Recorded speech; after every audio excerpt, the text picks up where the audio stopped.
ते ये शतं मानुष आनन्दाग स एको मनुष्य गन्धर्वाणामानन्दग श्रोत्रियस्य च कामगतस्य ते ये शतं मनुष्य गन्धर्वाणामानन्दाग स एको देव गन्धर्वाणामानन्दग श्रोत्रियस्य च कामगतस्य ते ये शतं देव गन्धर्वाणामानन्दाग स एकः पितॄणां चरलोकलोकानामानन्दग श्रोत्रियस्य च कामगतस्य ते ये शतं पितॄणां चरलोकलोकानामानन्दाग स एकः आजानजानां देवा आनंदक श्रोत्रियस्य च कामगतस्य ते ये शतं आजानजानां देवानामानन्दाक स एकः कर्मदेवानामानन्दक श्रोत्रियस्य च कामगतस्य ये कर्मणा देवानभियन्ति श्रोत्रियस्य च कामगतस्य ते ये शतं कर्मदेवानां देवानामानन्दाक स एको देवानामानन्दक श्रोत्रियस्य च कामगतस्य ते ये शतं देवानामानन्दाक स एक इन्द्रस्य आनन्दक श्रोत्रियस्य च कामगतस्य ते ये शतं इन्द्रस्य आनन्दाक स एको बृहस्पतिरानन्दक श्रोत्रियस्य च कामगतस्य ते ये शतं बृहस्पतिरानन्दाक स एकः प्रजापतिरानन्दक श्रोत्रियस्य च कामगतस्य ते ये शतं प्रजापतिरानन्दाक स एको ब्रह्मानन्दक।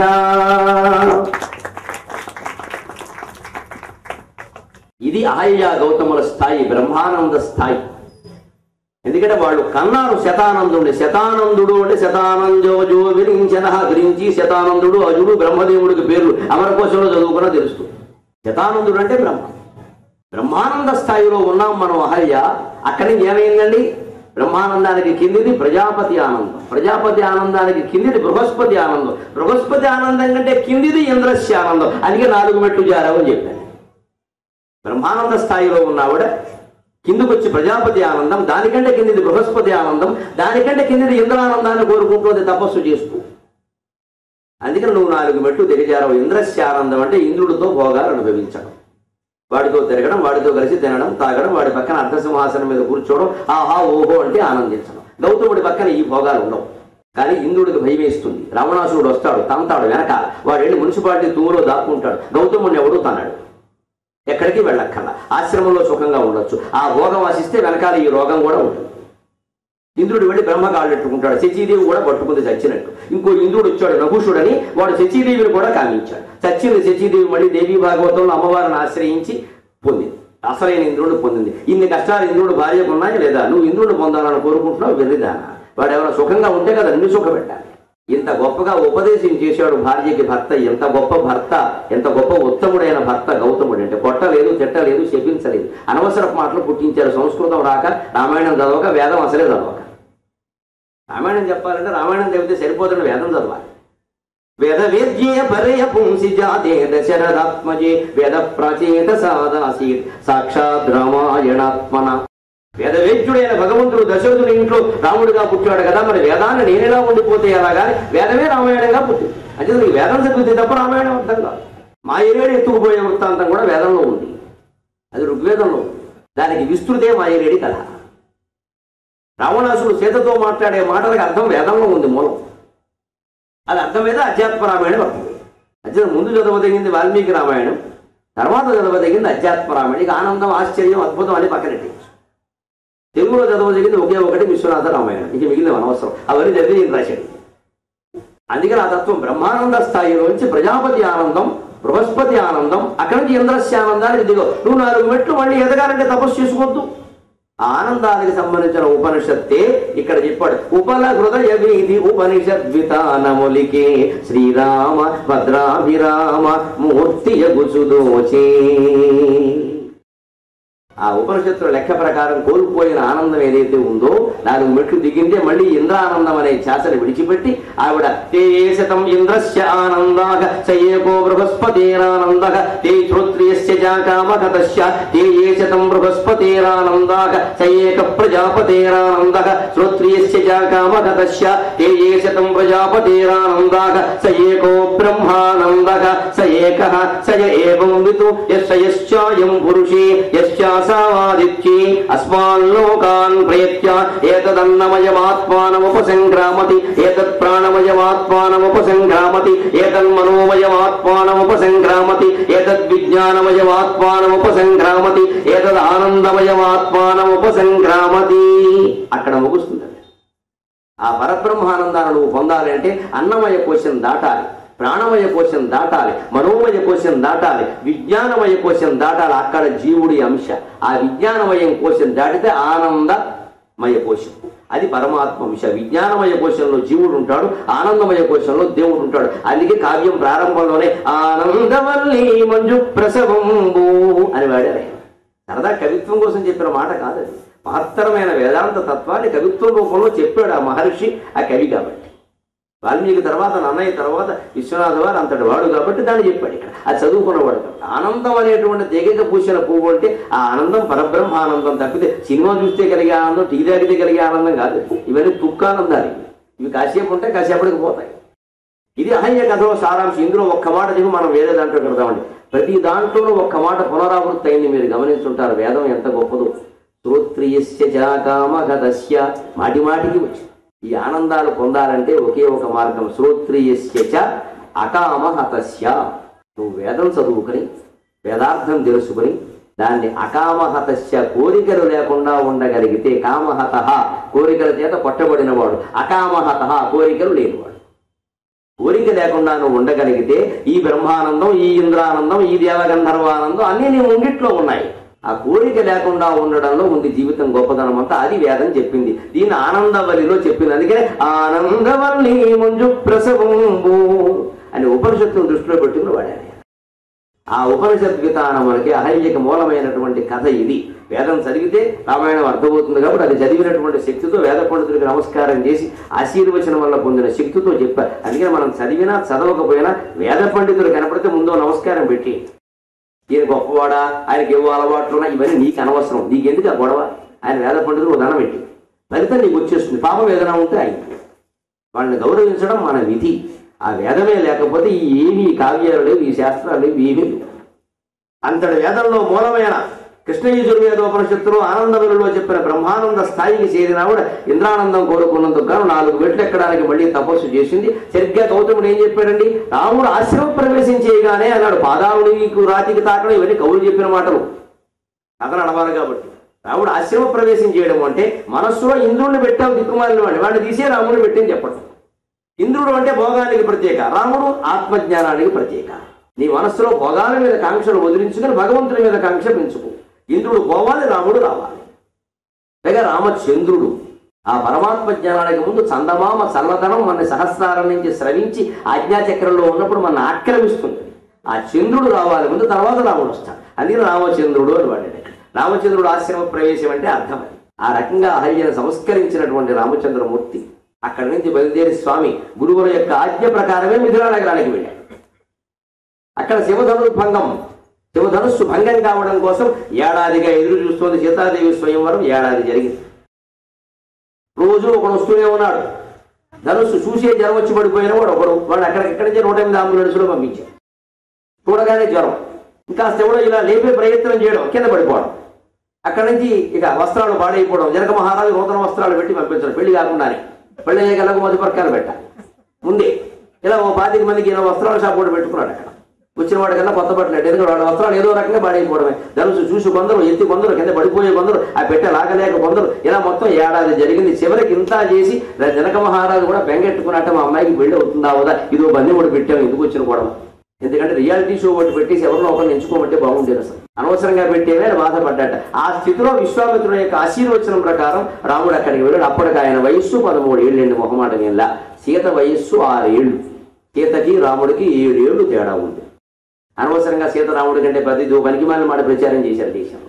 సీతాదేవి వయస్సు ఆవిడే చెప్పింది. అరణ్యవాసంలో ఉండగా రావణాసురుడు వచ్చి సన్యాసి వేషంలో ఉంటే ఆ కథ నువ్వు ఎవరు ఎక్కడి నుంచి వచ్చావని అడుగుతాడు మామూలుగా. నేను ఫలానా మహారాజు కోడల్ని, ఫలానా మహారాజు కూతుని ఇక్కడికి వచ్చా, మేము వనవాసానికి బయలుదేరే సమయానికి నా భర్త వయస్సు 25 ఏళ్ళు, నా వయస్సు 18 ఏళ్ళు స్పష్టంగా చెప్పింది శ్లోకంలో. మమ భర్త మహాతేజ వయసా 25 అష్టాదశతు వర్షాణి మమ జన్మని గణ్యతి.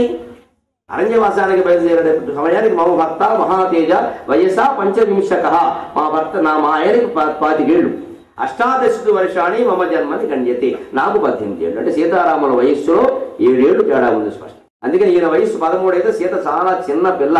రాముడిని కూడా రామాయణ కల్పవృక్షంలో పెళ్ళయ్యాక కూడా శిశువు అంటాడు విశ్వనాథయ్య. 12-13 ఏళ్ళ వాడు బాలుడి కిందే లెక్క. అందుకని శిశువు అంటాడు. పరశురాముడు వచ్చే వరకు శిశువు అనే అంటాడు. ఆ తర్వాత కొంచెం మార్చాడు, మరీ బాగుండదులేదు. అంతవరకు శిశువే, చిన్నపిల్లల పెళ్ళి.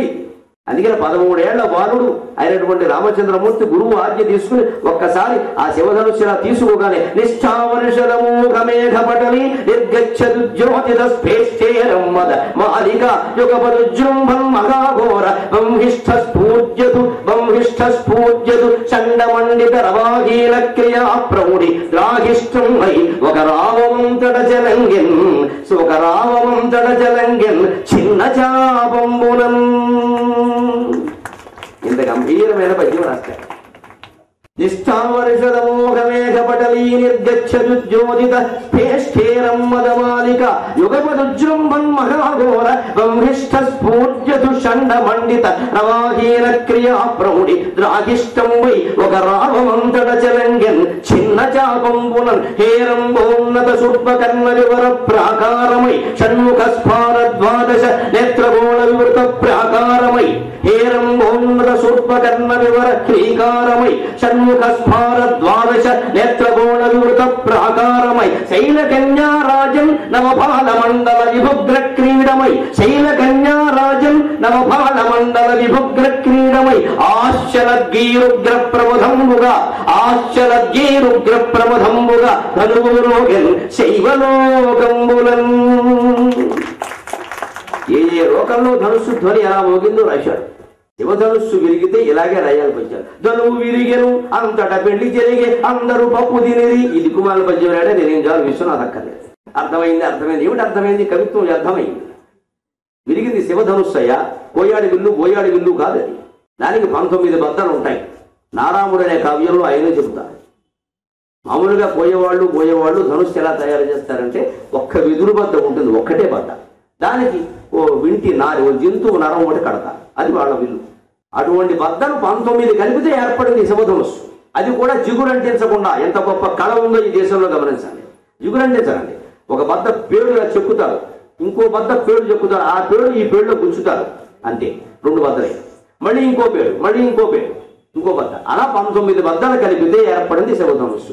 24 బద్దలు కలిపితే ఏర్పడింది విష్ణు ధనుస్సు. దాన్ని పరశురాముడు పట్టుకొచ్చిన తర్వాత దాన్ని తీశాడు రాముడు.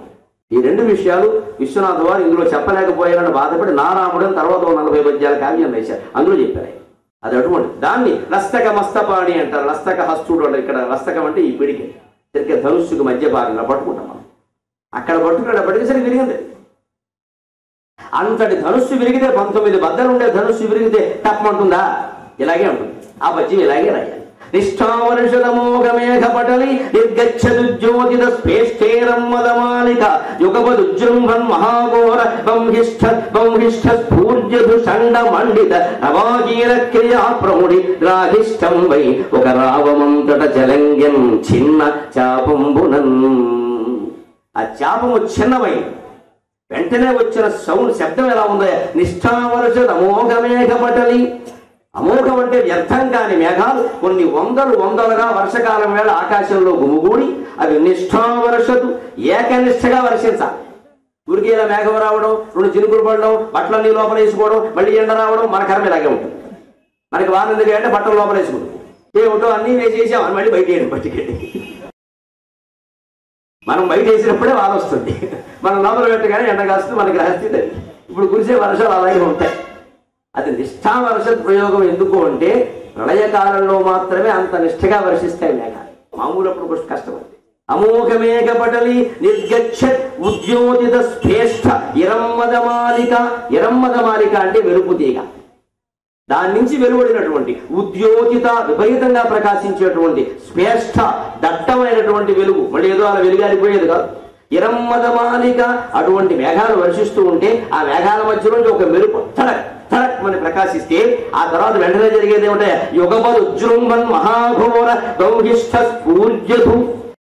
పూజ్యదుర్వజ్ర నిర్ఘోషం. పూజ్యదు అంటే పిడుగుపాటు. పిడుగుపాటుని అశనిపాతం అంటారు, వజ్ర నిర్ఘోషం అంటారు. అలాగే స్ఫూర్జదు అని కూడా అంటారు. పూజ్యదుర్ వజ్ర నిర్ఘోషం అమరకోశంలో ఉంటుంది. ఇవన్నీ చదివిన మహాపండితులు కాబట్టి నేను పద్యం రాశాను. అవి చదవకపోతే ఏం చేస్తాడు? వజ్రము పడినట్లు, పిడుగు పడినట్లు, బాంబులు పేలినట్లు అనే రాస్తాడు. నీకు పద్యం అర్థమవుతుంది కానీ పద్యం బాగుంటుంది. రామచంద్రుడు ధనుస్సు రాయాల్సిన పద్యం అది కాదు. అది చదవాలంటే నువ్వు సంస్కృతం చదవాలి, అమరకోశం చదవాలి. అమరం ఆంధ్రం, ఆంధ్రనామ సంగ్రహం, అమరకోశం. ఆ రెండూ చదవకుండా కవిత్వం ఏమిటండి? ఏమీ చదవకుండా అన్ని షార్ట్ కట్ బెనిఫిట్లు అన్నీ వచ్చేయి. అందుకని ఏదో ఒకటి చేసేద్దాం. అది చదివిన వాడు ఎలా రాస్తాడు, ఇలా రాస్తాడు. స్వేష్ఠ ఎరమ్మద మాలిక. ఎరమ్మద మాలిక అంటే మెరుపు తీగల మాలిక వరుస, తడ తడ తడ తడ. ఒకసారి 10 మెరుస్తుంది చూడండి, ఇక్కడ అక్కడ అక్కడ. అటువంటిప్పుడు పిడుగుపడే ప్రమాదం ఉంది. అందుకే ఎరమ్మద మాలిక అన్నాడు. ఏది అర్థపదం లేదు.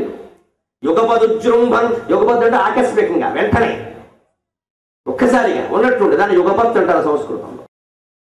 యుగపదుజృంభన్ ఒక్కసారిగా ఆకస్మికంగా విజృంభించినటువంటి. యుగపదుజృంభన్ మహాఘోర బ్రహ్మిష్ఠ పూజ్యదు. భయంకరమైనటువంటి పిడుగు ఒక్కసారి పడితే ఆ మేఘమాలికల మధ్య నుంచి ఆ మెరుపులు మెరిసినప్పుడు అవి వరుసగా తడా తడా తడా మెరుస్తుంటే ఒక్కసారి ఎవరు ఊహించకుండా ఒక భయంకరమైన పిడుగుపాటు వస్తే ఆ పిడుగుపాటు ధ్వని ఎలా ఉంటుందో ఈ 19 బద్దల ధనుస్సు విరిగితే ధ్వని అలా ఉంది అన్నాడు. మరి దాని ధ్వని అలా ఉండకపోతే ఊరికే పడక్ పడక్కమంటే ఇంక దేనికండి? ఆ పద్యం అలాగే రాయాలంటే విశ్వనాథే రాయాలి, కల్పవృక్షంలోనే ఉండాలి, ఆయనే రాయాలి. మనం చెప్పాలంటే దాన్ని అర్థం చేయించాలి. ఉపాధ్యాయులు పూచి అర్థం కాదు వదిలేస్తారా? అర్థం మీకు అనే అర్థమైతే మేమేది ఇక్కడ అర్థం కాని విషయాలు చెప్పడానికే పండితుడు కూడా చదువుతాడు, ఖచ్చితంగా అర్థమయ్యేలా చదువుతాడు. అప్పుడు విన్నవాళ్ళకి ఓ ధనుస్సు దెబ్బతింటే ఇలా రాయాలన్నమాట అని ఇందులో ఎవరికైనా అనిపిస్తే వాడు ముందు ముందు కవిత్వం రాసేటప్పుడు జాగ్రత్త పడతాడు. ఏదో తీరిగ్గా రాయడం కాదు. మంచినీళ్ళు చాలా తీరిగ్గా ఉంటాయి, గడగడ తాగేస్తాం. కానీ చెరుకు రసం తాగాలంటే ఆగి ఆగి తాగుతాం. గడగడ తాగడం అంటే చెరుకు రసం తాగడం తెలియదు అనమాట. దాన్ని ఆగి ఆగి ఆస్వాదిస్తూ ఆనందిస్తూ తాగాలి. విశ్వనాథ కవిత్వం చెరుకు రసం, అది మంచినీళ్ళు కాదు. మంచినీళ్ళు ప్రాయంగా రాసేవాడితో ఈయన మనం పోల్చకూడదు. యుగపదుజృంభన్ మహాఘోరవం హిష్ట స్ఫూర్జదు షండ.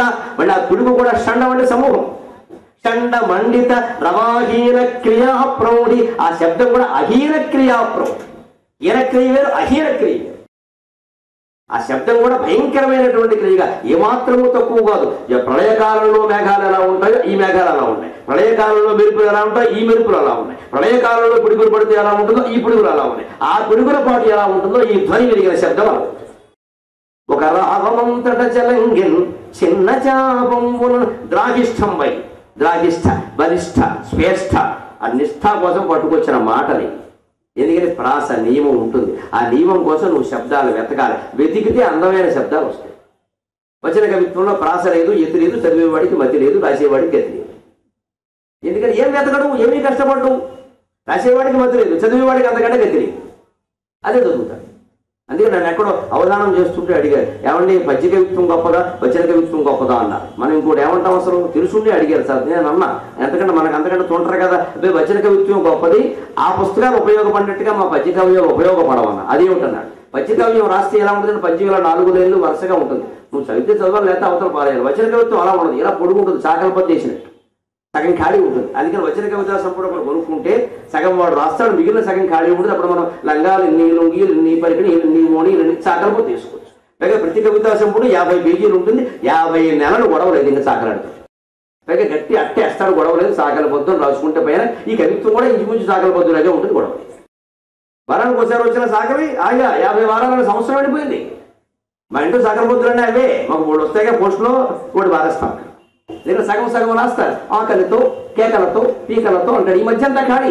ఈ మధ్య నువ్వు ఏం చేసుకోవచ్చు? పరికిణీలు, ఓణీలు, ప్యాంట్లు వేసుకోవచ్చు. ఆకలితో, పరికిణీలు, పీకలతో, ఓణీలు సరిపోతుంది. అలా అనుకున్నా కవిత్వం బాగా. ఇప్పుడు వాళ్ళందరికీ గొప్పదేమో రాయలా. అటువంటి వెధవ కవిత్వాలన్నీ వచ్చాక విశ్వనాథ కవిత్వం అర్థం అంటే ఎందుకు అవుతుందండి? బలహీనమైన జాతి. అందుకే ఓ చోట ఆయన సభలో సమాధానం చెప్పాడు, మీ పద్యాలు అర్థం కావడం కష్టంటా అంటే, ఇగో చట్రసోపేతమైన భోజనం చేసే అలవాటు ఉన్నవాడికి నా పద్యాలు అర్థమవుతాయి. ఏదో అల్పప్రాణి షుగర్ పేషెంట్ ఉంటాడు, ఏమీ తినలేకుండా రోగగ్రస్తుడు, ఇంత చారు అన్నం వేసుకుని మజ్జిగ అన్నం వచ్చి లంకనాల వాడికి నా పద్యాలు అక్కడ అవతల పోమన్నాడు. చట్రసోపేతమైన భోజనం తినాలి అంటే నువ్వు దానికి తగినటువంటి శరీర శక్తి ఉండి, జీర్ణశక్తి ఉండాలి. ఉంటే శుభ్రంగా తింటావు. లేని వాడు ఏం చేస్తారంటే చారు రోజులు ఎత్తడు ఎక్కడి నుంచి, వాడితో పోలుస్తారేంటి? అది తినగలిగిన వాడే దీన్ని చదవమనండి. నవరసభరితమైన కవిత్వం అర్థం కావాలంటే వాడు కొంత పండితులు కావాలి. ఎదగు పురంధ్ర సంస్కృత కవీశ్వర భారతి దీప్తి గంగినన్ సదమల బుద్ధికిన్ బహుళ శాస్త్ర రహస్య వివేకమభ్యులన్ మదికి ఉదాత్త కల్పనల మక్కువ కలిగిన విశ్వనాథ శారద కళార్థదాయిని సురద్రువు రామకథన్ భజింపుడి. అది మీరు చదవాలంటే కొంత శక్తిని మనం సంపాదించుకోవాలి. 7 రోజుల్లో మీకు ఆ శక్తిని ఇచ్చేడతాను నేను, అనుమానం లేదు. మీరు తర్వాత హాయిగా చదువుకుంటారు కావ్యం పూట, ముందు ఆ నమ్మకం కనుక. అందుకని రెండో పద్యం చెబుతున్నారు కైలాసంలో ఎలా వినిపించింది, ఎందుకంటే ముఖ్యమైన ప్రదేశం అది, ఎందుకంటే శివధనుస్సు. కాబట్టి ఆయన ధనుస్సు మోగింది అనగానే టీవీలో వాడు శివుడు ముద్ద దగ్గర భయకడతారు. What are your feeling? మీ ధనుస్సు విరిగిపోయిందట, మీరు వెంటనే ఆయన చంపేద్దాం అనుకోండి, పాపం శివుడికి లేదు ఆలోచన, మీరు చెప్పేస్తారు. రాముడి మీద బాంబు వేయాలని మీకు అనిపిస్తుందా? నేను అదేం అనుకోవట్లేదు. పోనీ బాంబు కాకపోతే బాణం వేస్తారా, ఏదో ఒకటి వేస్తారా? అసలు మీకు అనిపించిందా, మీ ఆవిడ కనిపించిందా, ఎప్పుడైనా అనిపించిందా అని రాసేస్తాయి. ఆయన ఎప్పుడు 6వ తరగతిలో అమ్మాయి జడ లాగితే రాసేయడం ఇంటుంటాడు. 6వ తరగతిలో అమ్మాయి జడ లాగకపోతే అరవిందుడు సావిత్రులు అనువాదం చేస్తాడా?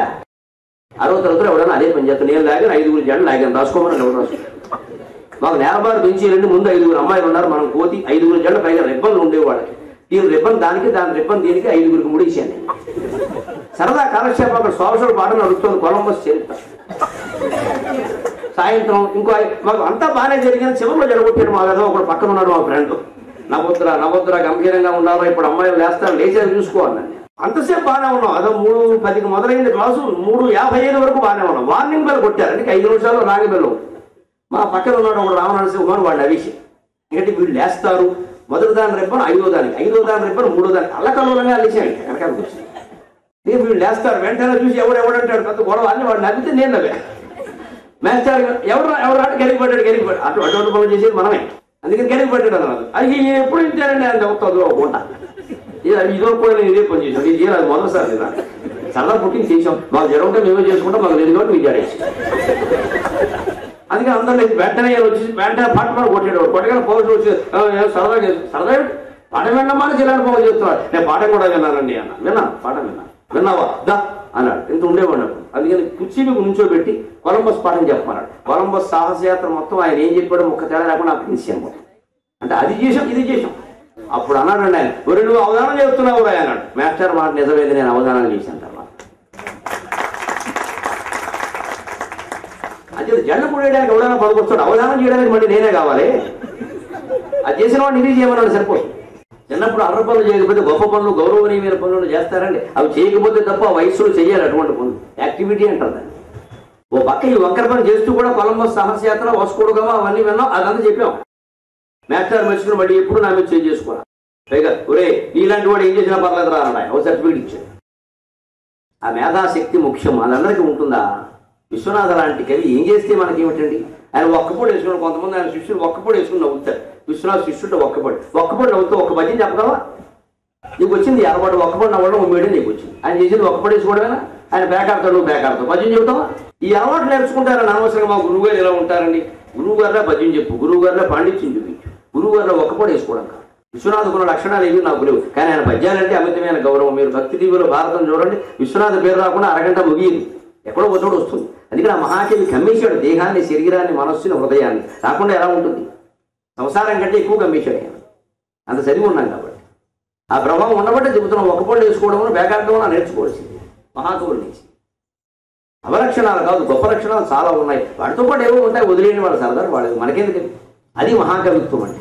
అందుకని రెండవది శైవలోకంలో ముఖ్యంగా శివధనుస్సు పోగింది కదా, శివధనుస్సు విరిగింది. అందుకని శివుడు ఏమనుకుంటున్నాడు, పార్వతీదేవి ఏమనుకుంటుందో, పైగా యంగటర్కు వినాయకుడు, కుమారస్వామి పిల్లలు వాళ్ళు ఏమనుకుంటారు, మా నాన్నగారు ధనుస్సు వెలుకొట్టాట, వెంటనే బయలుదేరండి. అందుకని ఆ పద్యం రాస్తున్నాడు ఆయన. ఈ ధనుస్సు శబ్దం ఎలా ఉందంటే, విరిగిన శబ్దం హేరంబోన్నత శూర్పకర్ణ వివరక్షీకారమై షణ్ముఖ స్ఫార ద్వాదశ నేత్రగోళ వివృత ప్రాకారమై శైలకన్యా రాజన్ నవపాల మండల విభుగ్ర క్రీడమై ఆశ్చలత్ గీరుగ్ర ప్రమథంబుగా ధనురోగన్ శైవలోకంబులన్. ఎంత అద్భుతమైన మాట! హేరంబుడు అంటే హేరంబో శూర్పకర్ణో గజానన, హేరంబ శూర్పకర్ణశ్చ లంబోదరో గజానన, ఇవన్నీ 12 నామాల్లో ఉంటాయి గణేశ్వరుడికి. అందులో హేరంబుడు ఆయన వివృత శూర్పకర్ణ, ఆయన చెవులు చాటనంత ఉంటాయి. కర్ణములు అంటే చెవులు, శూర్పములు అంటే చాట. పెద్ద ఏనుగుముఖం కదా, చెవులు అంతే. అందుకని పెద్ద చాటల్లా ఉంటాయి ఏనుగులు. ఆ చెవులే పెద్ద చాట అంట. ఆ చెవులకు ఉండే దొప్పల కింద ఆయన మెలికలు, మనకి 4 మెలికలు ఉన్నాయి కదా, ఆయనకి 16 మెలికలు ఉంటాయి. ఆ మెలికలను చుట్టుకుని ఈ తలుగు విరిగిన శబ్దం అందులో వెళ్ళిపోయింది. హేరంబోంత శూర్పకర్ణ వివర క్రీకారమై లోపలికి హ్రీ అని శబ్దం చేసేది. అది కూడా క్రీకారం అండి. ఐం హ్రీం శ్రీం అమ్మవారి బీజాక్షరాల్లో ఒకటి, అది రాశాడు విశ్వనాథ్. ఊరికి గిజగిజ లేదా గిరగిరాని శబ్దాలు వాళ్ళ తపోమయమైన వ్యక్తికి తపోమయమైన అక్షరాలే వస్తాయి. అల్లరి చేసినా సరే అవే మాట వస్తాయి. ఐం హ్రీం శ్రీం ఐం సరస్వతీ బీజం, శ్రీం లక్ష్మీ బీజం, హ్రీం సాక్షాత్ అమ్మవారి బీజాక్షరం. అందుకని వినాయకుడు ఎటువంటి వాడు, ఆయన మాతృభక్తి ఎటువంటిది, ఆయన అరిచినా కూడా హ్రీం అని అవుతాడు, రే అంటాం అంతే. వాళ్ళ అమ్మగారి బీజాక్షరం అది, 3 అక్షరాల్లో ఒకటి అదే వస్తాడు. అందుకని ఆయన శివుల్లో ఈ శబ్దం ప్రవేశించగా హ్రీం అని అరిచట్టే, అది అమ్మవారి బీజాక్షరం. అంటే ఎవరికైనా దెబ్బ తగిలినా అమ్మ అంటారుగా, అమ్మవారిని బదులు అమ్మవారి బీజాక్షరం స్మరించాడు. ఇంత ఔచిత్యం ఉంది విశ్వనాథరాయ. సరదాకి చెవుల్లో గిరిపెట్టి గోల చేసినా సరే అది పెద్ద బీజాక్షరం. కేరం ఉన్నత శుల్పకర్ణ వివర క్రీకారమై, ఒక్కసారి లోపలగా శబ్దం ప్రవేశించడానికి హిరీ అని అరిచి ఒరే తమ్ముడు అన్నాడు. తమ్ముడు ఆయన ఏం చేశాడు, షణ్ముఖ స్ఫార ద్వాదశ నేత్రగోళ వివృత ప్రాకారమై, ఆయన షణ్ముఖుడు, 6 ముఖాలు ఉన్నాయి. అంటే 6 రెళ్ళు 12 కళ్ళు ఉన్నాయి.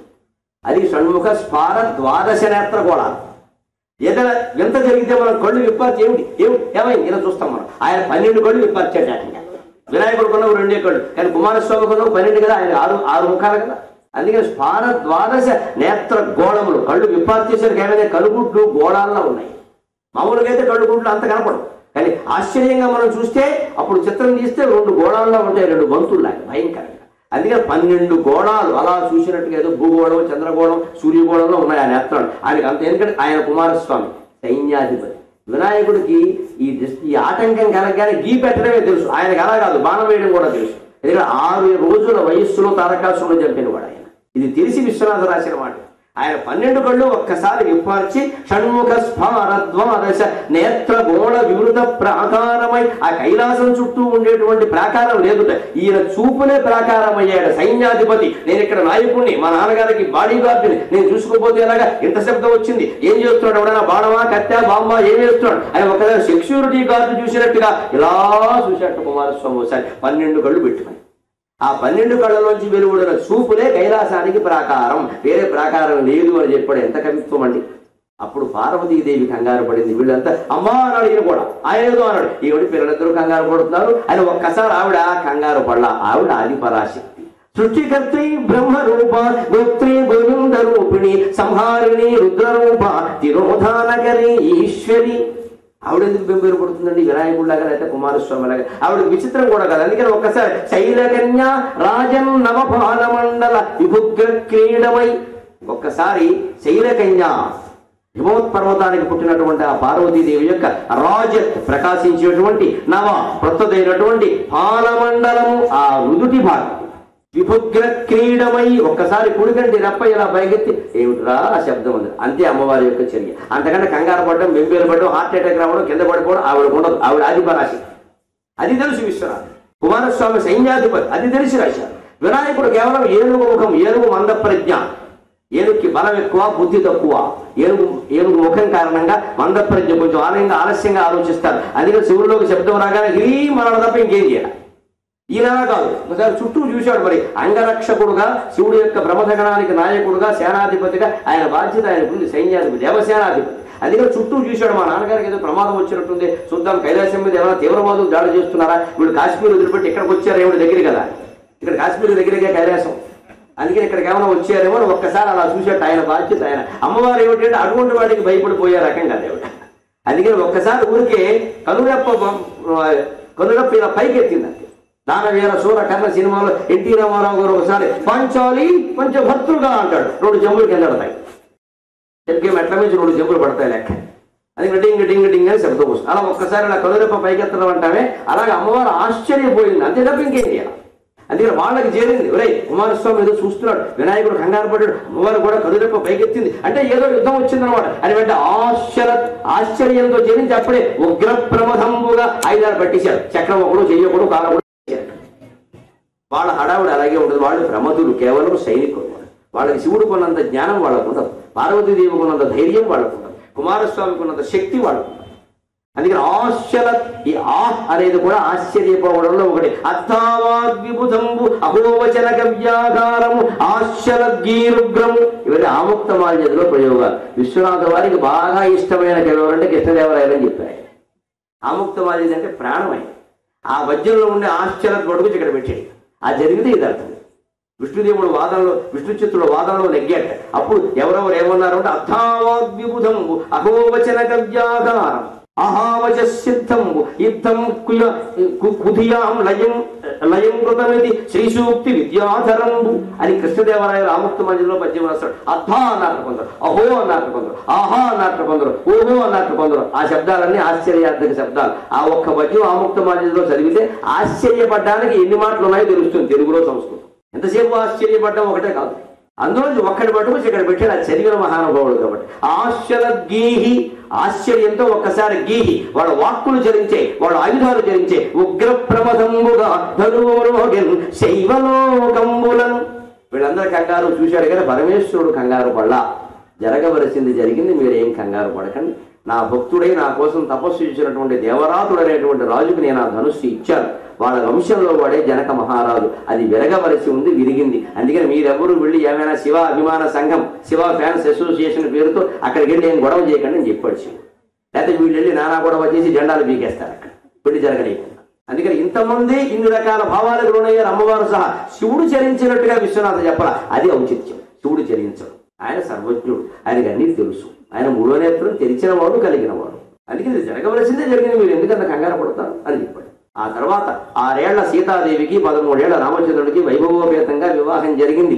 అందులో ఒక సరదా మాట, ఎంత సాధువుగానైననేమి, ఎంత సాధువుగానైననేమి తగవు సుంత లేకుండా పెండ్లికి శోభ లేదు.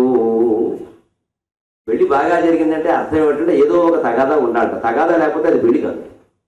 పెళ్లి బాగా జరిగింది అంటే తగాదా కూడా ఉండాలి, ఓ దెబ్బలాట ఉండాలి. అందుకే ఆడపడుచు అలకని పెట్టేస్తారు మనకి. ఆడపడుచుకి అలక లేకపోయినా సరే పిల్లకుంటుంది, అలుగుతుంది. అక్కడ ఓ మూల కూర్చుంటుంది, ఆవిడ మొగుడు కూడా ఆవిడ పక్కన కూర్చుంటాడు. అక్కడి నుంచి ఏదో అంటారు, ఏదో టీవీ అంటారు, స్కూటర్ అంటారు, ఏదో అంటారు. మొత్తం మీద ఈ నీళ్ళు అక్కడ ఇస్తారు.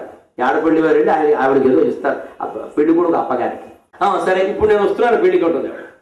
ఎంత గొప్ప విషయం అండి, ఇందులో చికాకు పడాల్సింది ఏముందమ్మా. ఆ ఆడపడుచుకి మళ్ళీ తర్వాత ఏమిస్తారు మీరు?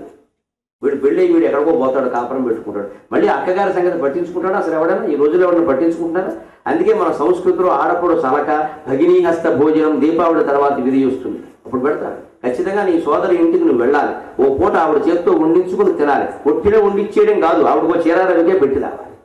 అంటే ఆ వంకని పెడితే మీ బావగారు మీ చెల్లెలు ఎలా చూస్తున్నాడో కాస్త కనుక్కుంటా.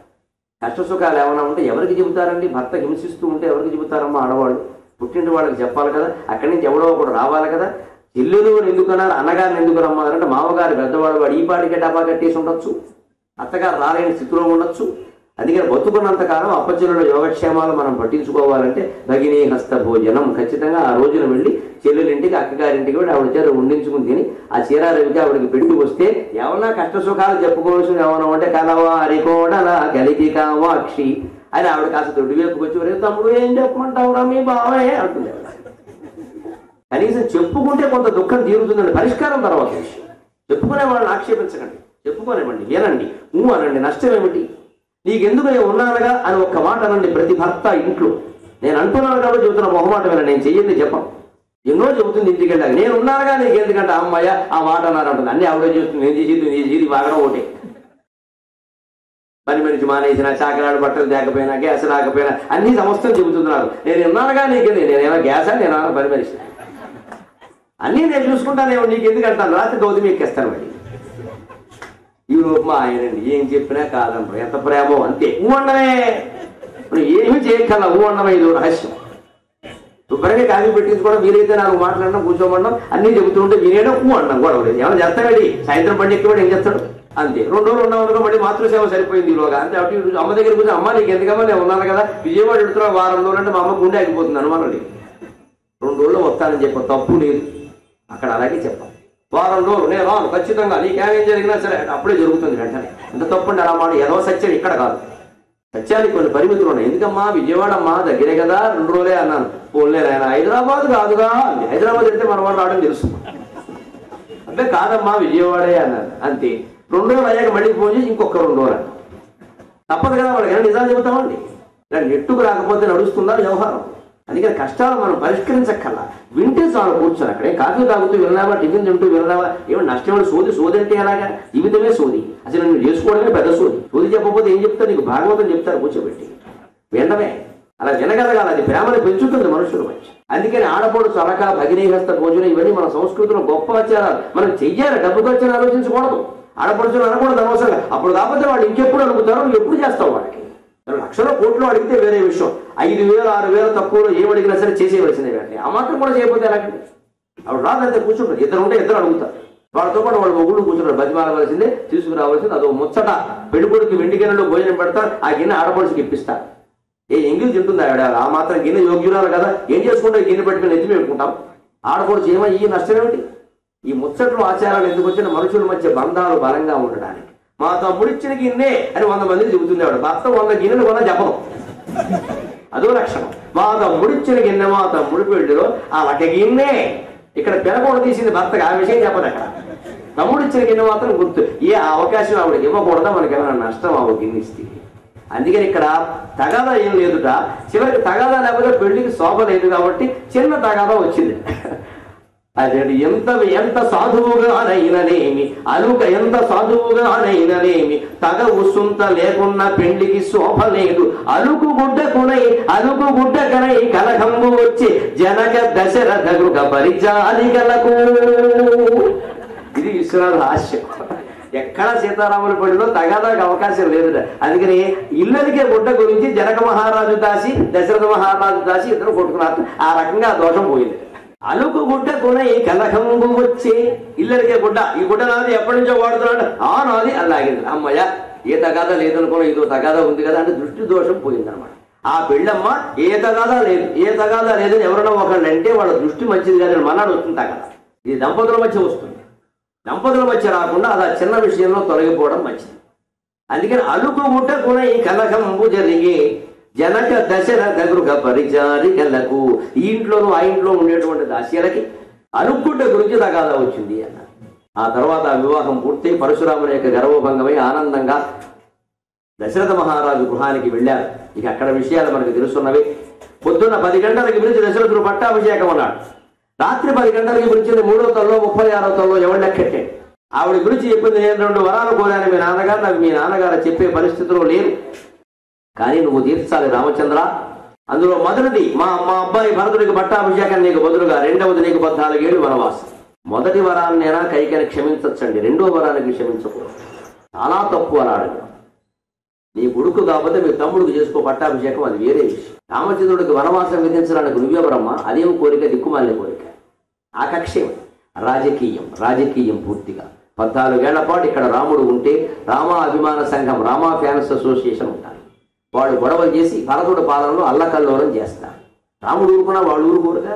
అందుకని కైక బ్రహ్మాండమైన రాజకీయ పథకం ఇచ్చింది. ఆవిడకి మందర ఆలోచన తర్వాతనే కైక ఆలోచించింది. అందుకని 14 ఏళ్ళు రాముడిని అడవులకి పంపేస్తే భరతుడు సుఖంగా పరిపాలించి ప్రజాకర్షక పథకాలు 300కి గ్యాసు, 600కి ఇల్లు, ఇవన్నీ పథకాలు ఇప్పుడు వస్తున్నాయిగా.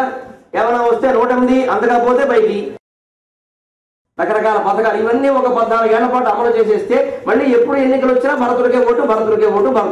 ఈనాటి రాజకీయం అప్పుడు ఎన్నికలు లేకపోయినా సరే. రేపు పొద్దున 14 ఏళ్ల తర్వాత రామచంద్రుడు తిరిగి వచ్చినా భరతుడు పాలన బాగానే ఉందని అందరూ అంటుంటే ఆయన మళ్ళీ అడవుల్లోనే సెటిల్ అయిపోతారు గొడవ. ఇది రాజకీయ పథకం. దుర్మార్గం కాదండి. ఈనాటి రాజకీయం అంతా రామాయణ భారతాల్లో ఉంది. భారతంలో ఇంకా 3 రాజకీయం ఉంది దీనికంటే. ఇంకా ఇది కొంచెం నయం. ఇది కైక ఉద్దేశం. కానీ విశ్వనాథ వారి కైక అలా మాట్లాడదు. క్షుణీవరవారణావతరణ ప్రాచీన లీలాకృతి సంబోధనలు ఉంటాయండి విశ్వనాథవి. కైక, రామ, లక్ష్మణ అలా ఉండవు. ఇంత పొడుకుంటుంది ఆ సంబోధన. అందులో ఆ పాత్ర తత్వం, ఆ సందర్భం ఉంటాం. కైక తాను కోరిన వరాలను చెప్పేటప్పుడు రాముడిని ఏమని సంబోధించిందంటే, నిన్ను ఊరికే వరాలకి వెళ్ళమని అనడం లేదు. క్షుణీవరవారణావతరణ ప్రాచీన లీలాకృతి. ఈ భూభారాన్ని మొత్తం దించడానికి ఆవిర్భవించిన శ్రీ మహావిష్ణువు నువ్వు అని నాకు తెలుసునయ్యా, అందుకని కోరడం. క్షోణీభరవారణావతరణ, ఈ భూభారాన్ని వారించడానికి అవతరించిన ప్రాచీన లీలాకృతి. ఏ దేవుడో చెప్పదండి, ఒక ప్రాచీనమైన లీల పరమాత్మ. ఆ లీలకు నువ్వు ఆకారం అని నాకు తెలుసు. అందుకని నిన్ను అక్కడికి పంపించి నేను దుర్మార్గురాలు అవుతున్నా, కావాలనే నేను బలైపోతున్నా. కైకిని ఒక బలైపోతున్న పాత్ర కిందే చిత్రించారు విశ్వనాథ్, తప్ప దుర్మార్గురాలుగా చిత్రించారు. రామాయణంలో అన్ని పాత్రలు ఉంటాయి. రావణాసురుడు కూడా బలైపోయిన పాత్ర. దుష్ట పాత్రలన్నీ బలైపోయిన పాత్రలు. ఎందుకంటే ఆ కథ అలా నడవాలంటే ఒకడు దుష్టుడు కావాలి, సినిమా నడవాలి అంటే ఒకడు హీరో వెయ్యాలి, ఒకడు విలన్ వెయ్యాలి, ఒకడు హీరోయిన్ వెయ్యాలి, నలుగురు ఆవిడ ఎత్తుకుపోవాలి. మేము ఎత్తుకెళ్ళమండి, మేము మంచివాళ్ళు అంటే సినిమా నడవదు. ఆవిడ మధ్యలో వద్దు వద్దు అన్నాడు. వద్దన్నారు, వద్దంటే వదిలేస్తాడా? నలుగురు తీసుకెళ్తున్నా వద్దే ఉంటుంది, అదేమిటైనా కావాలని వాడు తీసుకెళ్తాడు. ఈ లోపు నాగార్జున రావాలి గుర్రం మీద, వాడు రక్షించాలి, వాడు ఫైటింగ్ చేయాలి, ఈవిడ చెట్టు చాటు ఉండాలి, 3,000 నోట్లు పెట్టి కీ అనాలి, అన్ని జరగాలి. మన దగ్గర 100 రూపాయలు పోవాలి. ఇంత లేకపోతే సినిమా ఒప్పుకోం మనం. ఈ సినిమా వైకుంఠంలో నిర్మాణం అయింది. దీనికి దర్శకుడు విష్ణుమూర్తి. ఆయన మొత్తం చేసి ఇక్కడికి పంపించాడు. అందుకని ఎవరి పాత్ర వాళ్ళు చేస్తారు. అంటే కైకా దుర్మార్గురాలు కాదు, రావణాసురుడు కాదు, శూర్పణఖ కాదు, మంధర కాదు. విశ్వనాథ వారి రామాయణంలో ఆ తత్వం గ్రహించాడు కాబట్టి ఏవి దుర్మార్గ పాత్రలుగా ఆయన చిత్రించాలి. ఒక రకమైన చాపల్యానికి లోనైన పాత్రలుగానే చెప్పాడు. వాడి ధర్మం చేయాలి, అవి అలాగే ప్రవర్తించాలి. అందుకే కైక వరాలు కోరుతూ క్షోణీవరవారణావతరణ ప్రాచీన లీలాకృతి. ఈ ఒక్క వాక్యం చదువుతూ నేను ఇప్పుడు ఏడాది క్రితం ఈ కావ్యం మొత్తం చదివినప్పుడు ఆ వెనక్కి దిగి విశ్వనాథాయన ఫోటో కేసి అలా చూస్తూ 1/4 గంట ఉండిపోయాయి. అంత గొప్ప సంభోషణ ఇచ్చేవయ్యా. కైకని గురించి ఏం మాట్లాడేవారు మరి అది తెలుసు నాకు. అది జరగాలంటే ఇది జరగాలంటే నీ వరాలు కోరక తప్పదు. అందుకే కోరింది. పైకి రాజకీయం ఏమిటయ్యా, 14 ఏళ్ల పాటు ఈ రాజు దూరంగా ఉంటే ఆ రాజు స్థిరపడతాడు. అందుకే రాముడు దాని కాదల్లా, అమ్మా నాన్నగారు చెప్పారు అనే మాట దానికి మీరు చెప్పినా మేము చేస్తామని. పితృవాక్య పాలన అనక్కర్లేదమ్మా. అంత తప్పనిసరి నిర్బంధం వారు చెప్పలేకపోతున్నారు, ఇన్ని మాటలు అనవసరం, మీరు చెప్పినా నేను చేస్తాను. మీరు తల్లి కదా, తండ్రి ఎంతో తల్లి అంతే, కాదనేదే ఉంది ఇందులో. అందుకని వెంటనే బయలుదేరాడు. మళ్ళీ రాత్రి సుమంత్రుడిని వెంటనే పిలిచాడు, వెంటనే బయలుదేరడం. అప్పుడు లక్ష్మణుడు వచ్చాడు. ఆయన ఊరు కూడా ఆయన ఆదిశేషుడు, పాము పగ కోపం అన్నీ ఉంటాయి, లక్షణాలు ఎక్కడికి పోతాయి. అది కత్తి తీసి వచ్చాడు. రామా ఆది కైకని వేసేస్తా, దశరథుడిని వేసేస్తా, అసలు ఇందులో భరతుడు కూడా భాగం ఉండే ఉంటుంది, ముందు వాడిని వేసేస్తా. అందరినీ వేసేసారు అక్కడ. రాముడు ఏమన్నాడో తెలుసా? మరి ఇప్పుడైతే రాజకీయ నాయకుడు ఉన్న పదవి లేనివాడు, పదవి కోసం ఏడిచేవాడు ఉంటాడే, అన్నా వేసి తెల్లారేసరికి మొత్తం అయిపోవాలి, మన పేరు బయటికి రావద్దంటే నేను సీఎం ఖాయం, నీకు ఫైనాన్స్ ఖాయం, అగ్రిమెంట్ మొత్తం అంటించాయి. ఇవాళ రాజకీయం అంతే. రామాయణ కాలంలో రాజకీయం అది కాదు. దాన్ని వేసేస్తా దీన్ని వేసేస్తా అనగానే రాముడు ఒక్కసారి నవ్వి, అవునరా ఎంత గొప్ప తమ్ముడు దొరికాడు నాకు, తల్లిని చంపేసేవాడు, తండ్రిని చంపేసేవాడు, తోడబుట్టినవాడు చంపేసేవాడు, నా తోడబుట్టాడు ఆయన, నేను చాలా అదృష్టపడుతున్నాను. అందుకని ముందు నన్ను వేసి తర్వాత నేను ఇష్టం వచ్చిన వాళ్ళు వేసి అన్నాడు. లక్ష్మణుడికి ఇలాగే చెప్పాలి. లక్ష్మణుడు అనేటువంటి మత్త గజానికి శ్రీరాముడు అనేటువంటి అంకుశం లేకపోతే రామాయణం వేరుగా ఉంది. రాముడికి తమ్ముడే పుట్టడం లక్ష్మణుడు అదృష్టం, దుర్యోధనుడికి తమ్ముడే పుట్టడం దుశ్శాసనుడు దురదృష్టం. లేదా వాడు అటువంటి వాడు. వాడు అనగారు మంచి పనులు చెప్తే మంచి పనులు చేస్తాడు, వాడు చెప్పలేదు మంచి పనులు అవి చేయించాడు. చీరలాగమని లాగాడు, తెల్లాగమంటే తెల్లాగేమంటే దానికి వాడు అంతే. వాడు ఏం దుష్టుడు కాదండి. దుర్యోధనుడు ఏం చెప్తే చేస్తాడు. అందుకని వాడు తెచ్చాడు అలాగే. లక్ష్మణుడు అదృష్టం రాముడికి తమ్ముడుగా పట్టాడు. అందుకని ఈ నినాదిగా మళ్ళీ వెంటనే కాళ్ళ మీద పడి పొరపాటైంది వద్దు, అంతగా నువ్వు బాధగా తట్టుకోలేకపోతే నాతో వస్తానంటున్నావు కదా రా. అంతేగాని ఇక్కడెవరిని చంపడం కాదు మన పద, నువ్వు సామాను సర్దుకో, నేను సీతాదేవికి చెబుతున్నా అని సీతాదేవికి చెప్పడానికి వెళ్ళాడు. వెళితే అక్కడ ఒక ఆశ్చర్యకరమైన పద్యం రాస్తున్నారు రామాయణంలో. విశ్వనాథ వారు తన సీత చేత మాట్లాడిస్తున్నారు. సీత నేను అడవులకు వెళ్ళొస్తా అది. అయితే ఇక్కడికి ఎందుకు వచ్చారు? నీతో చెబుదామని అన్నట్టు. నీతో చెబుదామని వచ్చేవాడు. వెళ్ళేటప్పుడు భార్యకి చెప్పాలి కదా, క్షేమంగా వెళ్ళి లాభంగా రండి అనాలి కదా. అందుకని నీతో చెబుదామని, నాతో చెబుతారా, నన్ను తీసుకెళ్ళరు అనమాట. ఓహో టాటా కోసం వచ్చారు ఇక్కడికి. నీతో సైతము చెప్పి పోముటకుగా నీ వచ్చి తిన్నాగా, నీతో సైతము చెప్పి పోముటకుగా నీ వచ్చి తిన్నాగా, అవు నాతో చెప్పగనేలా, అవు నాతో చెప్పగనేలా, నేనెవరితో నా స్వామి చెప్పన్వలెన్, అవు నాతో చెప్పగనేలా, నేనెవరితో నా స్వామి చెప్పన్వలెన్, నీతో సైతము చెప్పి పోముటకుగా నీ వచ్చి తిన్నాగా, అవు నాతో చెప్పగనేలా, నేనెవరితో నా స్వామి చెప్పన్వలెన్, మీ తల్లింగని మీరు చెప్పిదిరి స్వామి, మీ తల్లింగని మీరు చెప్పిదిరి స్వామి, నాకు లేదా భయంబు, నాకు లేదా భయంబు, ఏ తీర్థంబులు ఏ వనంబులును గావు, ఏ తీర్థంబులు ఏ వనంబులును గావు, ఇందేని నా తల్లి. వాల్మీకి కూడా ఇలా రాయలేడండి, అంత మహానుభావుడి, ఎంత ఆర్ద్రమైన మనస్సు ఇది. ఈ మాటకి ఏ మొగాడైనా కదిలిపోక తప్పదు. నాతో చెప్తామని వచ్చావా అంటే ఊరికి టాటా చెప్తే నేనేదో అంటాను వెళ్ళిపోతాం అనమాట.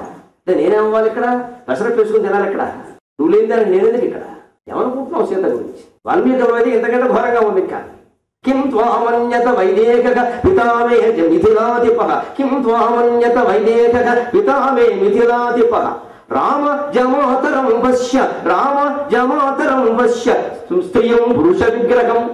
మా నాన్న నిన్ను గురించి ఏమనుకున్నాడా, అసలు ఒక మగాడికి ఇచ్చి పెళ్లి చేశాడు అనుకున్నాను నేను. నాలాంటి ఆడదానికి ఇచ్చి నన్ను పెళ్లి చేశాడు అనమాట. అంతే, దెబ్బకు పౌరుషం వస్తుంది మగాడికి. నేను కూడా వస్తే కష్టాలు వస్తాయా, అవి నువ్వు భరించలేవా, అడవులా, అందుకే నన్ను మానేయమంటావా? ఆ మాత్రం తట్టుకోలేని వాడు మగాడు ఎలా అవుతావు? నువ్వు మగాడే అనుకున్నాను నేను. ఈ మాటకి ఎప్పటికైనా పౌరుషం వచ్చి తీరుతుంది. 20 ఏళ్ల తర్వాత ఇద్దరు పిల్లలు పుట్టాకన్నా సరే పౌరుషం వస్తుంది. నువ్వు మగాడివేనా అంటే ఒళ్ళు పడిపోతుంది. వస్తాయి మగాడిని నేర్పించాలంటే ఇది ఒక్కటే మార్గం. నువ్వు మగాడి కాదన్నా, ఇంక తిరిగిలేదు. ఎన్నిసార్లు నువ్వు వాడు మగాడు కాదంటే చచ్చిపోతాడు ఆ రోజు అన్నదండి. అది అంత మాట అన్ని సీతాదేవికి అంత స్వేచ్ఛ ఉంది. ఊహే రాముడు ఏదో సీత ఏడిపించాడు అనకన్నా, సీత ఏడిపించింది అవసరం పెట్టి. పాపం వస్తే అలాగే ఉంటుంది. ఆ స్వేచ్ఛ ఉంది. విశ్వనాథ వారు ఇచ్చింది కాదు, వాల్మీకి రామాయణంలో ఉంది. కిం త్వామన్యత వైదేకగా, వాళ్ళ నాన్న నేను పొరపాటు మగాడు అనుకున్నాడయా, ఆ ఆడది కోసం. నాలాంటి ఆడదానిగా నాకు నీకు తేడా ఏమని ఇంటూ కూర్చుందామని చూస్తున్నావు, నేను ఇంటూ కూర్చోబెడదామని చేస్తున్నావు. ఆ మాటలు ఇక్కడ ఆయన అనువాదం చేయకుండా ఇంకో రకంగా చెప్పారని చాలా ఆర్ద్రంగా. తెలుగింటి అమ్మాయిలు ఇలా మాట్లాడతారు. భర్తతో కూడా ప్రయాణం చేయదలుచుకుంటే, నాతో చెబుదామని వచ్చారు, నన్ను తీసుకెళ్ళరా యాత్రకి, మీరు ఒక్కడే వెళ్ళిపోతారా అంటుంది. అంటే ఇక్కడ భార్యకి భర్తతో వెళ్ళాలని ఉంటుంది. పైగా పెళ్ళైన కొత్త సహజంగా ఉంటుంది. నీతో సహితము చెప్పిపోటకు గాని వచ్చి తిన్నాగా, అయోధ్యకాండలో మాట. నీతో చెప్పి వెళ్ళిపోదామని వచ్చాను అనగానే, అవు నాతో చెప్పగానే ఎలా, అదేమిటండి వెళ్ళేవాళ్ళు ఎవరైనా ఉండేవాళ్ళతో చెప్తారు కానీ తమతో కూడా వచ్చేవాళ్ళతో చెప్పరుగా, అది పాయింట్. ఇక్కడ నలుగురు కలిసి ఊరి దాటి వెళుతూ ఉంటే వాళ్ళలో వాళ్ళు చెప్పుకుంటారా వెళ్ళొస్తారు, ఇక్కడ ఇంట్లో ఉన్న వాళ్ళతో చెప్పాలి, అది పాయింట్. అందుకని పట్టుకున్నాడు ఆయన. నాతో చెప్పడం ఎందుకు, నేనెవరితో నా స్వామి చెప్పను వలేదు, మరి నేనెవరికి చెప్పాలి? వెళ్ళేవాడు ఎవడన్నా ఇంట్లో ఉండేవాళ్ళకి చెబుతాడు. అందుకని మీరు కూడా వచ్చేవాళ్ళకి చెబుతున్నారు ఏమిటి అంటే, నేను కూడా ఆలోచుకున్నా అని చెప్పడం అనమాట. ఈ మాట ద్వారా తెలుసు. కవిత్వం ఎప్పుడు పరోక్షంగా ఉండాలి, ప్రత్యక్షంగా ఉండదు. అవు నాతో చెప్పగానే ఎలా, నాతో చెప్తారేంటి, ఉండేవాళ్ళతో చెప్పాలి కానీ. ఇంకెవరన్నా ఉంటే చెప్పండి. నాతో చెప్తారు, లక్ష్మణులతో చెప్పారా మీరు, ఆయన కూడా తీసుకెళ్తారా? నేను అన్యాయమే పోవాలి. ఇక్కడ ఆడది కూడా రాకూడదు, మీ తమ్ముడు రావచ్చే. ఇన్ని మాటలు ఉన్నాయి ఈ మాట వెనకాల. నేనెవరితో నా స్వామి చెప్పను వాళ్ళు, మరి నేనెవరికి చెప్పాలండి అని వెంటనే అయింది. ఎవరైనా వెళ్ళేటప్పుడు అమ్మకి చెప్తారు కదా, తప్పి ఉందయ్యా, నీ తల్లి ఇక్కడ ప్రత్యక్షంగా ఉంది చెప్పావు. అవు నాతో చెప్పగానే ఇలా, నేనెవరితో నా స్వామి చెప్పను వాళ్ళెన్, మీ తల్లిని మీరు చెప్పితే స్వామి. మీ అమ్మ కౌశల్య దగ్గరికి వెళ్ళి మీరు చెప్పారు, ఆవిడేదో చాలా గొడవ చేసింది, హడావుడు చేసింది, వద్దని వెనకపోతే వారు రక్షించుగాక వీరు రక్షించుగాక ఆశీర్వదించింది, పంపించింది. సరే, ఆ ఘట్టం అయిపోయింది. అవును, మీ అమ్మని కానీ మీరు చెప్పారు అంటే నీ ఉద్దేశం నాకు తల్లి లేదని నన్ను ఆక్షేపిస్తున్నావు అనమాట. నేను ఎవరికి చెప్పడానికి ఎవరు లేరుగా, మా నాన్న ఇక్కడ లేడు, నన్ను కన్నది భూదేవి, నేను భూమిలో పుట్టాను, నేను మట్టికి పుట్టాను, అందుకని మట్టి కొట్టుకుపోయినా నీకేం బాధ? నేను ఎవరికి చెప్పక్కల, నాకు చెప్పడానికి నా తల్లి ఇక్కడ లేదనుకుంటున్నావా? ఈ నాకు లేదా భయం, మీ తల్లి అంతఃపురంలో మాత్రమే ఉంటుంది, కానీ నా తల్లి భూదేవి ఉంది, నాకు ఆ భయమే లేదయ్యా. ఏ తీర్థంబులు ఏ వనంబులు గావు ఇందేని నా తల్లి. ఎంత ఆర్ద్రమైన భావనని కరిగిపోతూ మనస్సు కవిత్వం ద్వారా కరుణరసం అంటే అర్థం. ఎక్కడైనా ఉంది మా అమ్మ, నేను అడవులకు వచ్చినా మా అమ్మే అంటే మీరు నన్ను రక్షించక్కల్లా, మా అమ్మ చూసుకుంటుంది ఆ విషయం. వేష లేకుండా ముందు పదండి అని చెప్పడం అన్నమాట. ఎక్కడైనా మా అమ్మే, మీ అమ్మ అంతఃపురంలో మాత్రమే ఉంది, మా అమ్మ పురము అంతఃపురము అంతటా నిండి ఉంది, భూమండలం అంతా మా అమ్మ, భూమే మా అమ్మ, నా రక్షణ నాకు తెలుసు, నేను కూడా రాదలుచుకున్నా అని ఖచ్చితమైన నిర్ణయాన్ని ఇంత ఆర్ద్రంగా చెప్పింది ఆడవాళ్ళు గ్రహించాలమ్మా. భర్తని మార్చాలి, ఒప్పించాలంటే ఇలా మాట్లాడాలి. కల్పవృక్షం జరిగితే అర్థం. నువ్వు పోతావా నన్ను రాను దిక్కుమాలేవడా అంటే గొంగ కొడతాడు.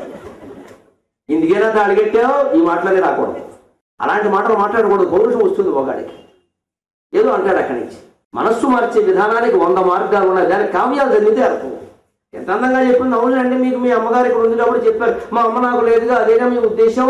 ఆ భయం నాకేం లేదు. ఎక్కడైనా మా అమ్మే. ఏ తీర్థంబులు ఏ వనంబులు గావు, ఏ నదీ తీర్థంలో ఏ పుణ్యతీర్థంలో ఏ పుణ్యక్షేత్రంలో మట్టి లేదండి, మట్టి లేని చోటు ఉందా? మట్టి మీదేగా మనం ఉన్నాం.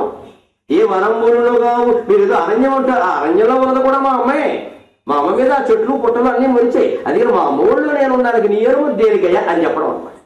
ఇక రాముడు తప్పనిసరి తీసుకెళ్ళాట. అన్నా కూడా సుమంత్రుడు రథం తీసుకురా అన్నాడు.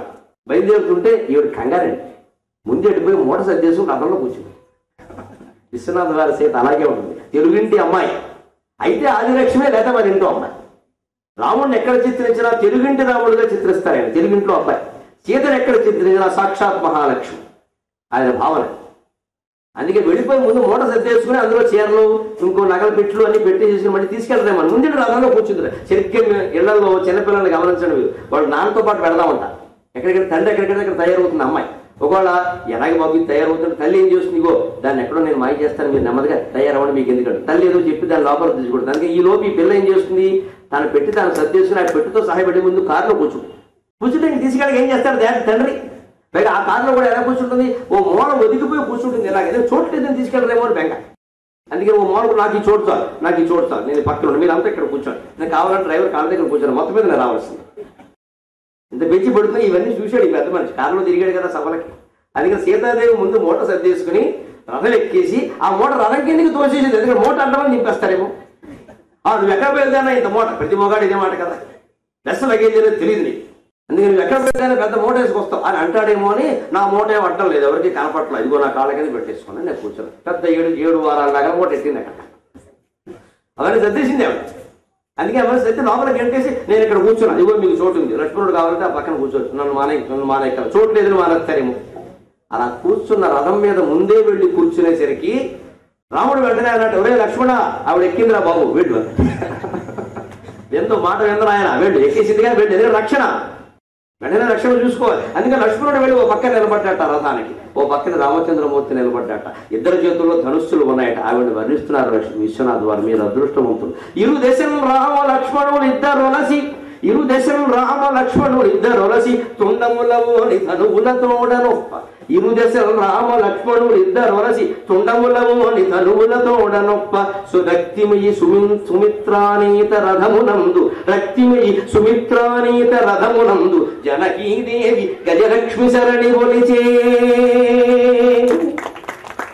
అష్టలక్ష్ముల్లో గజలక్ష్మీదేవి ఒక ఆవిడ ఏనుగు మీద ఇలా కూర్చొని పద్మం మీద కూర్చొని ఉంటుంది. అటో ఏనుగు ఇటో ఏనుగు ఉంటుంది. ఈ తొండాలు పైకెత్తుంటాయి. కనక కలశాలతో అమ్మవారికి అభిషేకం చేస్తూ ఉంటాయి.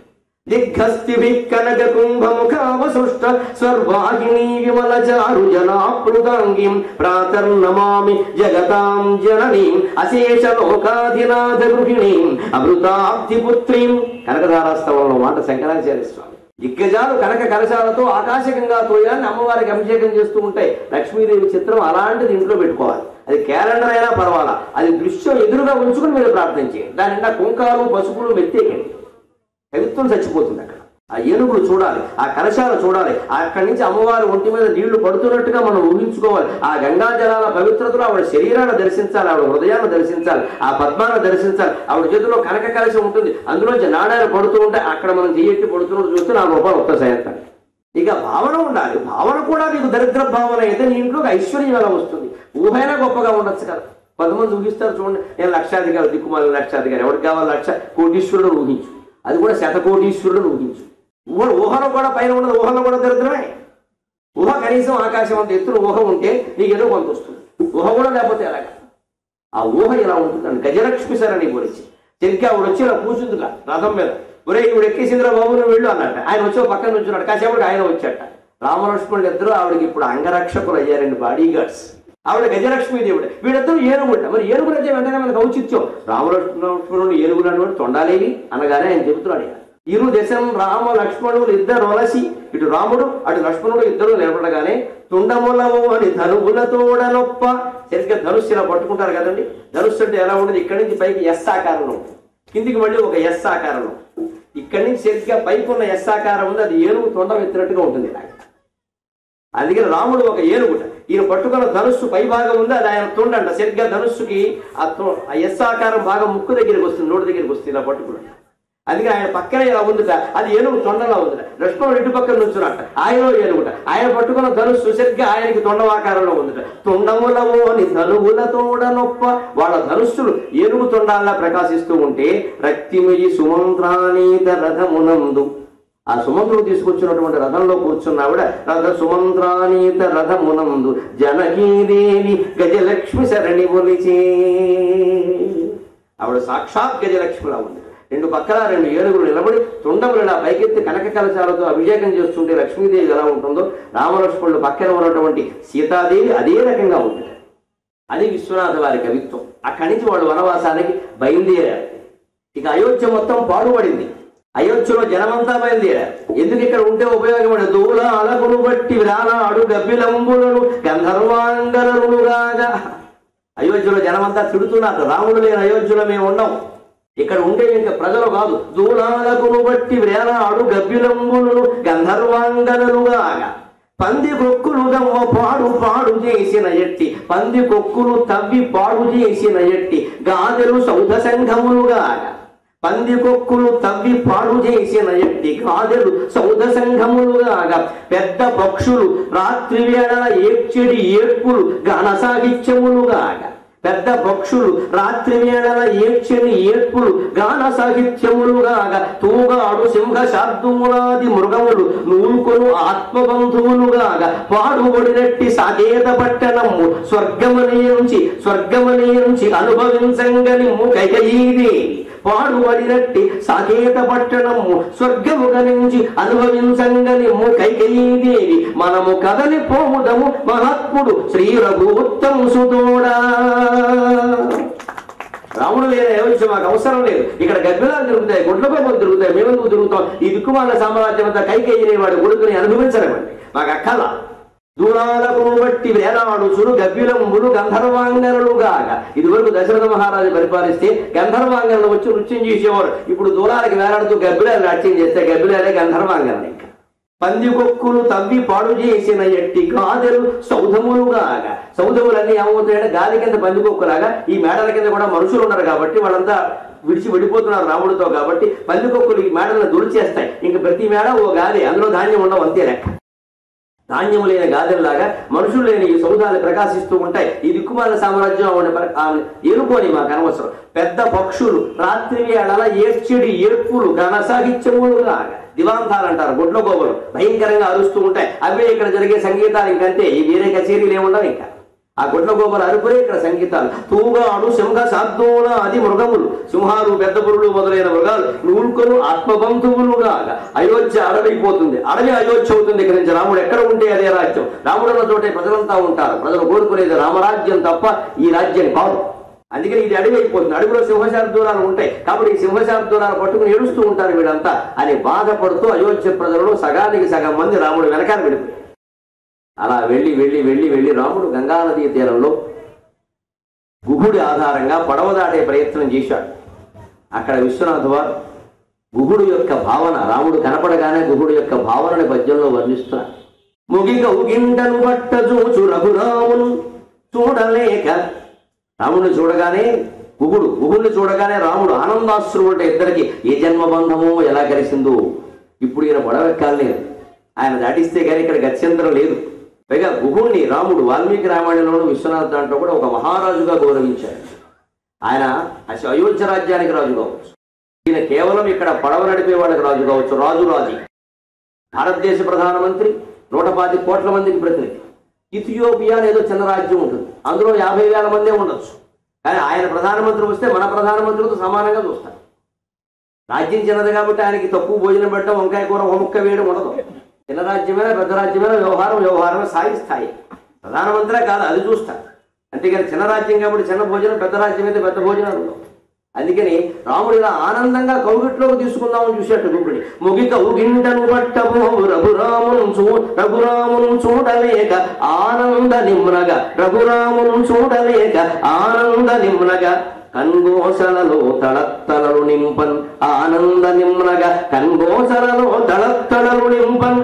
ముగిక ఉగింటను పట్టబోవు రఘురామును చూడక ఆనంద నిమ్నగా కన్గోసలలో తళత్తళలు నింపన్. దోషిలింబూని మున్నుగా శ్రీరామునకు ప్రదక్షిణముగానుంబోయి. మున్నుగా శ్రీరామునకు ప్రదక్షిణముగానుంబోయి. ఓ రామ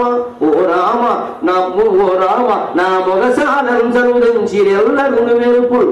నా మొగసానందను దించిరెల్లరును వేల్పుల్. స్వామి నిరాకచే. ఓ స్వామి, నువ్వు రావడంతో నాకు సకల దేవతలు నా ఇంటికి వచ్చినట్టుందయ్యా. ఎంత అదృష్టం పట్టింది ఈ పడవ నడిపేవాడికి. రాముడు ఇలా కౌగులించుకుందామని చూస్తున్నట్టు. రాముడు యొక్క ఔదార్యం, పడవ నడిపేవాడు కదా, మామూలు కులం వాడు కదా, నేనేదో క్షత్రియుడు కదా అనే భావన లేదండి. ఎవడైనా రాజే ఏదైనా వృత్తి రామాయణం నుంచి అందరూ నేర్చుకోవలసిన మాట. ఏ కులాన్ని రామాయణ భారతాల్లో ప్రత్యేకంగా అవమానించలేదు. అసలు అనవసర ప్రచారాలు చేస్తున్నారు కొందరు రాజకీయ ప్రయోజనాల కోసం. ఆయా వర్గాల ఓట్లు సంపాదించడానికి చేస్తున్న ప్రచారం తప్ప ఒక కులానికి 2 కులానికి ఏదో పెద్దపేట వేశారు, మిగిలిన వాటిని తోచేశారు. ఏ కులం, గుగుడు ఏ కులం, దమ్ముండి మాట్లాడారు. ధర్మవ్యాసుడు ఏ కులం, ఆ మాటకు వస్తే వ్యాసుడు ఏ కులం, రామాయణం రచించిన వాల్మీకి ఏ కులం. వాళ్ళు చెప్పిన గ్రంథాలు బ్రాహ్మణులు ఎత్తి మీద ఎట్టుకుని ప్రచారం చేస్తున్నారు. బ్రాహ్మణులు రాసిన గ్రంథాలు బ్రాహ్మణులు చెప్పట్ల, గోయాళ్ళు చేపలు పట్టేవాళ్ళు రాసిన గ్రంథాలు రాసిన బ్రాహ్మణులు ప్రచారం చేస్తున్నారు. వాళ్ళకి నమస్కారం పెట్టాలి నిజంగా ప్రచారం చేశారు. ఏమాత్రం కులభేదం కానీ పక్షపాతం కానీ రామాయణం సాక్షిగా లేదు. దానికి ఈ పద్యం ఉదాహరణ. మొగి కౌగింటను పట్టబోవు రఘురామును, నా దగ్గరికి కౌగులించుకోబోతూ ఉంటే చూడక ఆనందని మునగా. అప్పుడు అనుకుంటున్నాడు, సరిగ్గా మీరు ఎంతమంది అనుభవించారో తెలియదు కానీ నేను దాదాపు చాలాసార్లు అనుభవించాను ఈ దృశ్యం. ఒక అందమైన దృశ్యం ఏదైనా మనం చూసామనుకోండి, వెంటనే ముద్దెట్టుకుందాం అనిపిస్తుంది. ముద్దెట్టుకుంటే చూడలేము, చూస్తే ముద్దెట్టుకోలేము. చూడాలంటే దూరంగా ఉండి చూడాలి, ముద్దెట్టుకోవాలంటే ముద్దెట్టుకుంటే కనపడదు. నా సెల్ ఫోన్లో శంకరాచార్య స్వామి బొమ్మ ఉంటుంది, ఇలా ఓపెన్ చేయగానే శంకరాచార్య స్వామి కనపడతా. నాకు ఆయన చూసినప్పుడు ముద్దిద్దాం అనిపిస్తుంది. ఎవడో ఐ లవ్ యూ, ఏం చేయమంటాం? ఆ తత్వం అంటే అంత ఇష్టం నాకు. కానీ ముద్దెట్టుకుంటే మళ్ళీ ఒకసారి ఇలా పెట్టుకుని మళ్ళీ దూరం జరుగుతుంది. ముద్దెట్టుకుంటే నేను చూడటం వీలు కాదుగా, చూడాలి కానీ ముద్దెట్టుకోవడం. ఇప్పుడు ఈ మూత ఆయన ఎగిరించకపోతే వచ్చే నష్టం లేదు, కానీ ఆయన చూస్తే ఆ కలిగే భావన. అందుకని చూడాలి అంటే ముద్దెట్టుకోవడం కుదరదు, ముద్దు పెట్టుకోవాలంటే చూడడం కుదరదు. ఏ విషయమైనా అంతే, అన్నిటికీ అంతే, వివరాలు చెప్పక్కర్లా. అందుకని రాముడు ఇలా కౌగులించుకుందామని చూస్తే నువ్వు కౌగులించుకుంటే నేను చూడటం వీలు కాదుగా అంటున్నట్టు. ఆయన చూడాలని ఉంది. ఆయన రాకరాకు వచ్చావు, ఎంతసేపు ఉంటావో పడవకి వెళ్ళిపోతాడు. మళ్ళీ నువ్వు ఉండే రకంగా పడవకి వెళ్ళిపోతాడు. ఎక్కడికి అసలు ఎందుకు వచ్చాడో కూడా తెలియదు. అందుకే నువ్వు చూడాలని ఉందా, కౌగులించుకోకపోయినా మంచిదే, కాస్త దూరంగా ఉండు. దూరంగా ఉంటే కదా చూడటం, ఫోటో తీయడం తిరిగారు కదా. చూడాలని ఆయన భావన, దగ్గరికి తీసుకుందామని ఈయన భావన. మహారాజును చూడాలనే ప్రజలకు ఉండాలి, ప్రజలను దగ్గరికి తీసుకోవాలనే మహారాజుకు ఉండాలి. పూర్వం రాజు ప్రజల మధ్య సంబంధం అది. మొగి కౌగింటను పట్టబోవు రఘురామును చూడక ఆనంద నిమ్మనగా. నిమ్మనగా అంటే ప్రవాహం, పల్లానికి వెళ్ళేది నీరు. ఆనంద ప్రవాహం కళ్ళ నుంచి అలా జారి పడుతూ ఉంటే ఆనంద నిమ్మనగా. ఆనంద నిమ్మనగా దోషిలి నింపి. ఆనంద నిమ్మనగా అడ్డం పడుతుంది కంగోసలలో. ఆనంద నిమ్మనగా కంగోసలలో తళతళలు నింపన్. ఆ కంటి కొసల్లో తళతళ తళతళ ఆనంద బాష్పాలండి. మనకు చూడ చాలాసార్లు అంతే, కావలసిన వాళ్ళ బాగా దగ్గర వాళ్ళని చూస్తే కళ్ళ నిండా నీళ్లు నిండిపోయి ఏమిటో మనిషిని కనపడలేవు. అందుకే శబరి గురించి నా బాపు సినిమాలో సంపూర్ణ రామాయణంలో పాట, అసలే ఆనదు చూపు ఆపై కన్నీరు తీరా దయచేసిన నీ రూపుగానుటెట్టాగో అంటుంది ఆవిడ. అసలే పెద్దదాన్ని 80 ఏళ్ల దాన్ని చూపు ఆనదు, ఆ పైన రాముడు వచ్చాడు చూద్దామని రాముడు వచ్చాడని ఆనందం సరిపోయింది. ఈ ఆనందంలో కన్నీళ్లు వస్తున్నాయి. ఈ కన్నీళ్లు చూడడానికి అడ్డంగా ఉన్నాయి. కన్నీళ్ళు లేకుండా ఉంటే చూడగలం, అది సాధ్యం కావట్లా. దేవుడు ఫోటో చూస్తూనే ఆనంద తన్మయానుభూతిలో కన్నీళ్ళు వస్తాయి కదా. దేవుడే కనపడితే మన పరిస్థితి ఏమిటి? దేవుడు కనపడ్డాడు వాడికి, శబరికి గుహుడికి. అందుకని వాళ్ళ ఆనందం అది. నిన్ను చూడాలయ్యా, ఈ ఆనంద బాష్పాలు అడ్డంగా ఉన్నాయి. కౌగులిద్దామంటే చూడలేవు, కొన్ని చూద్దామంటే ఆనంద బాష్పాలు అంటావు. కన్గోసలలో తళతళలు నింపను దోషిలి నింపి. ఆ దోషుడితో పువ్వులు అక్కడ దొరికిన కోసుకొచ్చాడు. ఆ కన్నీళ్లే దోషుల్లో నింపాడు విశ్వనాథ వారి భావన. అది నీకు అర్చించడం కోసం నేను ఈ కన్నీళ్లు నింపుతున్నా అంటే ఈ కళ్ళ నుంచి నీళ్లు తీయకపోతే చూడటం కోసం. అందుకని ఆ కన్నీళ్లే దోషులు నింపి అప్పుడు వెంటనే అంట, ముందుగా శ్రీరామునకు ప్రదక్షిణముగా పోయి. వచ్చిన అతిథికి ప్రదక్షిణం చేస్తారు. అలా ప్రదక్షిణంగా తిరిగి వచ్చి ఆయన తీసుకుని వచ్చి, ఓ రామ నీ మా మొగసానం కనురించి ఎల్ల రఘువేల్పుల్ స్వామి నిరాకచే. స్వామి నువ్వు ఇక్కడికి రావడం వల్ల మా మొగసాలలోకి అందరూ వచ్చినట్టు అయిందయా అన్న. అలా రకంగా గుహుణ్ణి ఆనందింపజేసి అక్కడి నుంచి పడవ దాటి తర్వాతి ప్రాంతానికి వెళ్ళారు. అక్కడ చూసిన ఒక ఆనందమయమైన దృశ్యం మరో చోట మనకు కనపడదు. ఇది విశ్వనాథ రామాయణంలో తప్ప. చిత్రకూట పర్వత ప్రాంతంలో వాల్మీకి మహర్షి ఉంటాడు. వాల్మీకి మహర్షిని దర్శించారు రాముడు, సీత, లక్ష్మణుడు. రామాయణ గ్రంథం రాసినటువంటి మహర్షి. ఆయన రామకథ రాయాలనుకుంటున్నాడు. ముందు రాశాడా వెనక రాశాడా ఈ చరిత్ర పక్కన. వాల్మీకి రాసిందే కదా రామకథ. తన జీవితాన్ని కావ్యంగా రాసినటువంటి మహర్షిని దర్శిస్తే ఈయనకి ఎలా ఉంటుంది? తన కావ్య నాయకుణ్ణి, కావ్య నాయకుని, ఉపనాయకుణ్ణి దర్శిస్తే ఆయనకి ఎలా ఉంటుంది? ఆ భావాన్ని విశ్వనాథం ఉత్ప్రేక్షించారు. ఆయన ఉపేక్షించలేదు, ఉత్ప్రేక్షించారు. ఆ భావాన్ని రాశారు. చిత్రకూట పర్వత ప్రాంతంలో వాల్మీకి మహర్షి ఉంటారాయా, ఆయన ఒక్కసారి కలుద్దామన్నాడు రాముడు. అలాగే వెళదాం, ఎక్కడ ఆశ్రమం నిర్మాణం చేసుకోవాలో కూడా ఆయన అడుగుదాం. ఇక్కడ ఉండేవాడు కదా, స్థానికుడు, తెలుస్తుంది అని. ఒక్కసారి ఆయన ఆశ్రమానికి వెళ్ళేసరికి రాముడు చూసి ఇలా చూసేటాడు. వాడు వెంటనే వీళ్ళ భావన, గండూషించరు తేజములు. ఆ పద్యం ఎత్తుకుని చూడండి. తేజస్సులు పుక్కిలించినట్టు ఏదైనా. గండూషించడం అంటే పుక్కిలించడం, నీళ్లు పుక్కిలిస్తాను చూడండి. తేజస్సులు పుక్కిలింపబడ్డాడు వాల్మీకి మహర్షి అటువంటి వాడు. ఆయన అలా చూస్తూ ఉంటే ఆయన ముఖంలోంచి తేజస్సులు పుక్కిరించిన నీళ్ళలా వస్తున్నాడు. జల్లుమన పడుతున్నాయి రాముడి మీద లక్ష్మణుడి మీద. ఏమి తేజస్సు, ఏమి తపస్సు, మన రాజ్యాలు ఆయుధాలు దేనికి వెళ్ళ ముందు అని రాముడు లక్ష్మణుడు ఆశ్చర్యపోయాక. గండూషించెను తేజముల్ పలుకు బంగారంబుగా, ఇక మాట లేనే లేదు అసలు. గండూషించెను తేజముల్ పలుకు బంగారంబుగా మాట రాకుండెను మౌనియు ఎలా వచ్చిరనడు ఇందుండుండనండు. మౌనియు ఎలా వచ్చిరనడు ఇందుండుండనండంచు రాముండును తమ్ముడు వెనుకగుందిరిగి సభ్రూ దృష్టి వీక్షింప. రాముండును తమ్ముడు వెనుకగుందిరిగి సభ్రూ దృష్టి వీక్షింప. శ్రీనిండారన్ మునిలోకమౌళి కనుచుండన్. శ్రీనిండారన్ మునిలోకమౌళి కనుచుండన్ వారినే ఒక చూపుని ఎంత అందంగా వర్ణించిన వాడు ఆంధ్ర సాహిత్యంలో తిక్కన ఒక్కడు, తర్వాత విశ్వనాథ్ ఒక్కడండి. తిక్కన ఎలా వర్ణించాడో విరాట పర్వం మీద ప్రసంగం పెట్టుకుంటూ చెబుతా. ఖాతా కాపాడుకోవాలి కదా, అందుకే అప్పుడు చెబుతా, ఇప్పుడు చెప్పాలి. ద్రౌపది కీచకుడు చేతి ఒక్క చూపు చూసింది, ఆ చూపుని వర్ణిస్తాడు తిక్కన. అది వీరసం, ఆ వ్యవహారం వేరు. ఇక్కడ వీరు ఒక చూపుని ఇంత అందంగా వర్ణించిన వాడు తిక్కన తర్వాత ఈ ఒక్కరే నా దృష్టికి. చెప్ప ప్రకటనల తర్వాత. అందుకని ఒక చూపుని వర్ణించడం నిజంగా మనం ఆనందం అనుకుంటామంటే చాలా ఆనందం, చూడటంలో చాలా ఆనందం ఉందండి. అసలు ఎంతమంది నువ్వు అనుభవించగలుగుతావు, ఎన్ని వస్తువులను అనుభవించగలుగుతావు, ఎన్ని పదార్థాలు నువ్వు తినగలుగుతావు, చూడటంలోనే ఆనందం పొందాలి. చూసిందల్లా సొంతం కావాలని అనుకోకూడదు, కోపలు అంటుకుపోతాయి. పైగా చూస్తుంటే వాళ్ళు కూడా ఆనందిస్తారు. ఇంత అందంగా అలంకరించుకుని వచ్చేది నలుగురు చూడాలనేగా, అందుకని వాళ్ళు ఆనందిస్తారు. ఏ కేసు లేదు, ఏ గొడవ లేదు. చూసిన ప్రతిదీ మనం సొంతం కావాలనుకుంటా పెద్ద గొడవ అయిపోతుంది. సొంతం అయ్యాక మళ్ళీ చూడ, ఇదో దిక్కుమాల లక్షణం. సొంతమైన వాళ్ళని చూస్తున్నావా, లేదు వాళ్ళ పక్కన నెట్టేసాం, ఇంకెవడం చూద్దామా. సొంతం కాకుండానే తాను శరీరం కూడా సొంతమని తెలియకుండానే అందమైన చూపు ఎలా చూడొచ్చో ఈ పద్యంలో చెప్పాడు. గండూషించెను తేజములు, తేజస్సులు పుక్కిరించినట్టుగా ఉంది వాల్మీకి ముఖంలోంచి.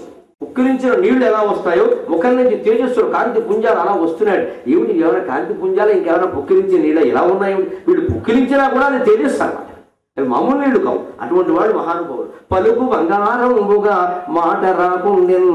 వాల్మీకి ఇంక మాట లేదు. పలుకు బంగారం ఎక్కడదండి? పలుకే బంగారమాయేరా. అది త్యాగరాజస్వామి గుర్తులో ఉండేటువంటి మాట రామదాసు దంటది పడుకు చికెన్ పెట్టాడు. ఇవన్నీ చదివినటువంటి ప్రయోజనం ఈ పద్యాలు. ఊరికి అది స్ఫురిస్తుందంటే దానికి అనుకరణ కాదు, అనుసరణ కాదు. ఆ మాట ఇక్కడ వేసుకోవడానికి కానీ ఎంత అందం వచ్చింది పద్యానికి. పలుకు బంగారంబుగా గా ఎతికి దానికోసం గండూషం మొదలుపెట్టి దాన్ని తీసుకొచ్చింది. యతిప్రాసలు అందమైనటువంటి పదాలను తీసుకొస్తే సమర్థుడైన కవికి యతిప్రాసలు ఆభరణాలు, అసమర్థుడైన కవికి యతిప్రాసలు ఆటంకాలు. సమర్థత మీద ఆధారపడుతుంది. పలుకు బంగారంబుగా మాట రాకుండెను. అప్పుడు చూడండి, మౌనియు ఎంత సార్థకమైన మాట. ఆయన మౌని ఎందుకు మాట్లాడతాడు? మునే కర్మ మౌనం. మాట్లాడకపోవడమే ఆయన లక్షణం. మాట్లాడితే ఆయన మౌని కాదు, అందుకే మాట్లాడేదని సమర్థించడం. మళ్ళీ ఆయన ఎంత మౌనైనా రాముడు చూశాక మాట్లాడకుండా ఉంటాడా అని ఒక ఆలోచన. ఏమో రాముడు చూశాక మాట ఆగిపోతుంది, అంతే మౌనం ఉంటుంది.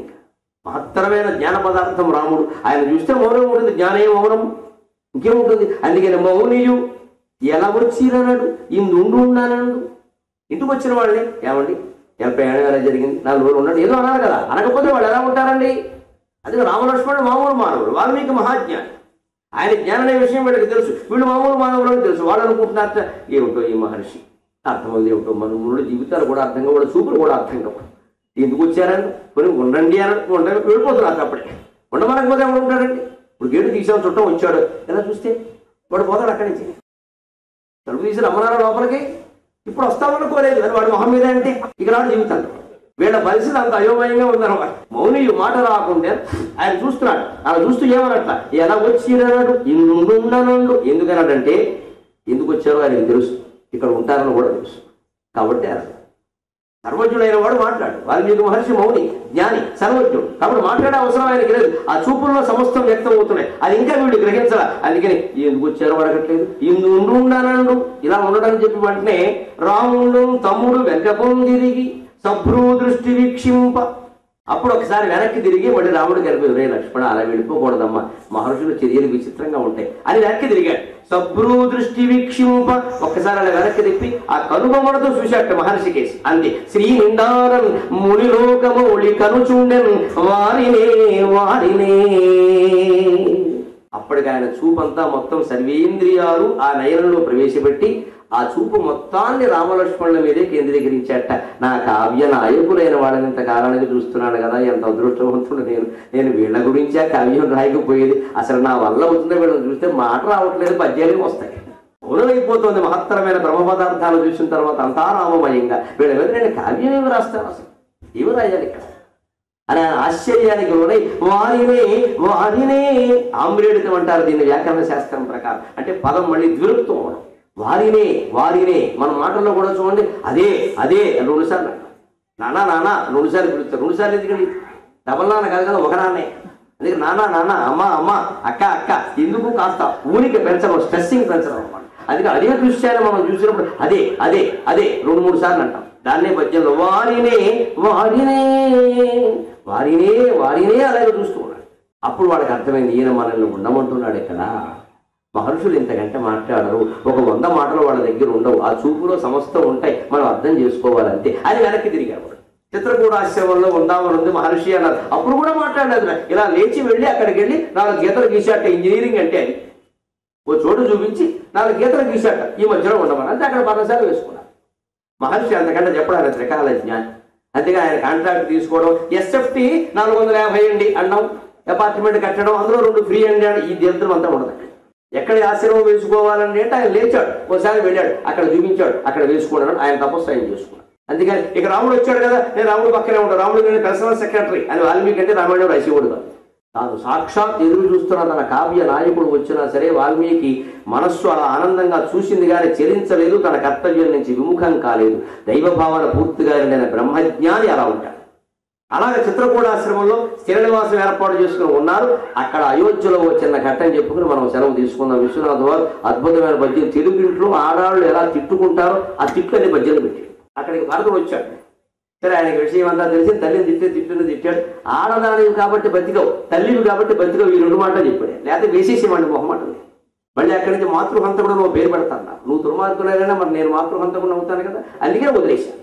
కానీ శత్రుఘ్నుడికి మండిపోతాను, ఇగో ఆవిడ వదిలేసావు, ఆవిడ తల్లి, నీకు నాకు తల్లి, నేను ఆ మందరను వదలనానంట. అది లోకు. అందుకని మందర అప్పటికే కైక బోర్డు నగరం ఇచ్చింది దానికి బహుమతి. ఈ నగరాన్ని మెండా అసలే గూంది, ముసలిది, భూమికి జాండి ఉంది, మరవచ్చు, దాని తోడు గూని, ఈ ఒంటిన ఈ ముక్కు పడక మూతి పడక ఇవన్నీ వేసుకుని తిరుగుతుంటే వాల్మీకి మహర్షి రామాయణంలో వర్ణిస్తారు. వనరీ వృద్ధ అంటాడు, ముసలి కోతి ఉన్నట్టుగా ఉంది. ముసలి కోతికి ఆభరణాలన్నీ వేస్తే ఎలా ఉంటుందో మందర అలాగే ఉంది. దాని గురించి విశ్వనాథ వారు వాల్మీకి మాట ఒక్కటి తీసుకోకుండా సరిపడుతుందైన పద్యం. వెంటనే శత్రుకులు అన్నట్ట, చీ నేను బతకలేకూడదు. రఘువుల వంగ సంబురను రాలినది ఎది తోక చుక్క, రఘువుల వంగ సంబురను రాలినది ఎది తోక చుక్క, ఇద్ది ఘృతము కైకయీ సిఖిమతిన్ మతి త్రోవల గుంటనక్క, రఘువుల వంగ సంబునను రాలినది ఎది తోక చుక్క, ఇద్ది ఘృతము కైకయీ సిఖిమతిన్ మతి త్రోవల గుంటనక్క, ఈ యఘమతి దీని మోము జ్వలితాగ్నిమాడిన పెంపు ముక్క, తా మగ జనించి పుబ్బబడి మాడును దీని తలంపులన్నీయు. ఎట్ల పద్యం కూడా ఇంత అందంగా ఇంకెవరు రాయలేదు. తెలుగునాట ఒళ్ళు మండితే ఆడాళ్ళు ముక్కు మూతి సరి చేసుకుంటూ ఎలా అనుకుంటూ ఎన్ని తిడతారో అని పెట్టాడు. తోక చుక్క, పెంకు ముక్క, గుంటనక్క అని చెప్పాడు. రఘువుల వంగ సంబులను పైగా దుష్కర ప్రాసండి. ఖా, ఆ ధైర్యానికి మెచ్చుకోవాలి. ఖాతో మొదలు పెట్టడం, ప్రాసం దొరకవు, పదాలు దొరకవు. మందరం తిట్టడానికి ఎంత, ఎందుకంటే అంత దుష్కరం. ఒక పాపం వచ్చింది ఆయనకు కూడా, శత్రుఘ్నుడితో పాటు పాత్రలో కలిసిపోవాలి. కై అంత కోపం వచ్చింది. కోపం వచ్చినప్పుడు ఏమన్నా కష్టంగానే మాట్లాడతాడు, కఠినంగానే మాట్లాడతాం. మనం చూడండి, మా కర్మ అంటాం. నిజానికి అది కర్మ కాదు, కర్మ కడవలో ఒత్తుక్క లేదు. కానీ మన మాట మా కర్మ, అంత కోపం వచ్చింది కానీ నాకు అక్కర లేదు అంటాడు. అక్కర లేదు కాదు, ఒత్తుక్క కాదు, అక్కర లేదు. చక్కెర ఎంతో అక్కర కూడా అంతే. కానీ నాకు అక్కర లేదు అంటావు, నాకు అక్కర లేదు పో తప్పెళ్ళి అని బేకింద 16 ఒత్తులు పెడతాడు. వాడికి అది ఇష్టం లేదు. పెప్పే అని బేకింద 6 ఒత్తులు పెడితే పనులు ఎలా ఉంటుంది అలాగే అంటాడు. ఈ ఒత్తులని దేనికి, ఈ ఒత్తుక్క దేనికంటే ఇష్టం లేదు కాబట్టి చివరికి అలా అలవాటు పడి మనం ఇప్పుడు పిల్లలు కర్మ అని ఒత్తుక్క రాస్తున్నారు. రాయకూడదు, అందులో ఉండేది కర్మే. కర్మయోగంలో కర్మే అందులో ఉండేది. అందుకని ఇష్టం లేనప్పుడు అలా మాట్లాడతాం కదా, ఇవి ఇష్టం లేని పద్యం. ఇష్టం లేని భాష. అందుకని దుష్కరమైన ప్రాస. రఘువుల వంగ శంభులను రాలినది అది తోక చుక్క. మా రఘువంశంలో తోక చుక్క రాలింది దీని దొంపదాగా. ఇది వచ్చే వరకు బాగానే ఉన్నాను. అప్పటికి శత్రుఘ్నుడు అంటే పెళ్లినాడు వస్తుంటేనే నాకు అనుమానం వచ్చింది. ఆ తెలుగు వాళ్ళు ఇలాగే మాట్లాడుకుంటారు. సరిగ్గా 16 ఏళ్ల తర్వాత దంపతుల మధ్య తగాదా వచ్చినా సరే ఒకడు ఏమంటాడంటే, మొదటి రోజు నేను కాలెట్టినప్పుడే నాకు అర్థమైంది వీడంటే వీళ్ళమ్మ అంటున్నామా అత్తగారు ఆవిడ కనిపడి, అమ్మాయి గుడ్డొచ్చిన వేళ అని అమ్మాయి ఇంట్లో కాలెట్టినప్పుడే నాకు అర్థమైంది. అప్పుడు అర్థమైంది. అప్పుడు ఎందుకు చెప్పలేదమ్మా? గోమే కొట్టియాలి పట్టుకుని అత్తగారు పుట్టిదే అప్పుడు బాగానే ఉంది ఆవిడ. ఇప్పుడు తగాదా రాగానే పాతవన్నీ వెతకడం, అదంతా మొత్తం చింతపండు ముద్ద చేసి అక్కడ పెట్టడం, తగాదా పెరిగిపోదు. సహజంగా స్త్రీలు కానీ పురుషులు కానీ మనం ఇలాగే ఉంటాం. ఏదైనా చిన్న భేదం వస్తే పాతవన్నీ కలుపుతాం. దానికి యాడింగ్ ఈ మొత్తం ఏడిపింది చివరికి. ఆ తగాదాన్ని అంతవరకే ఆ ముక్క వరకే చూస్తే ఏ తగాదైనా 5 నిమిషాలు పోతుంది.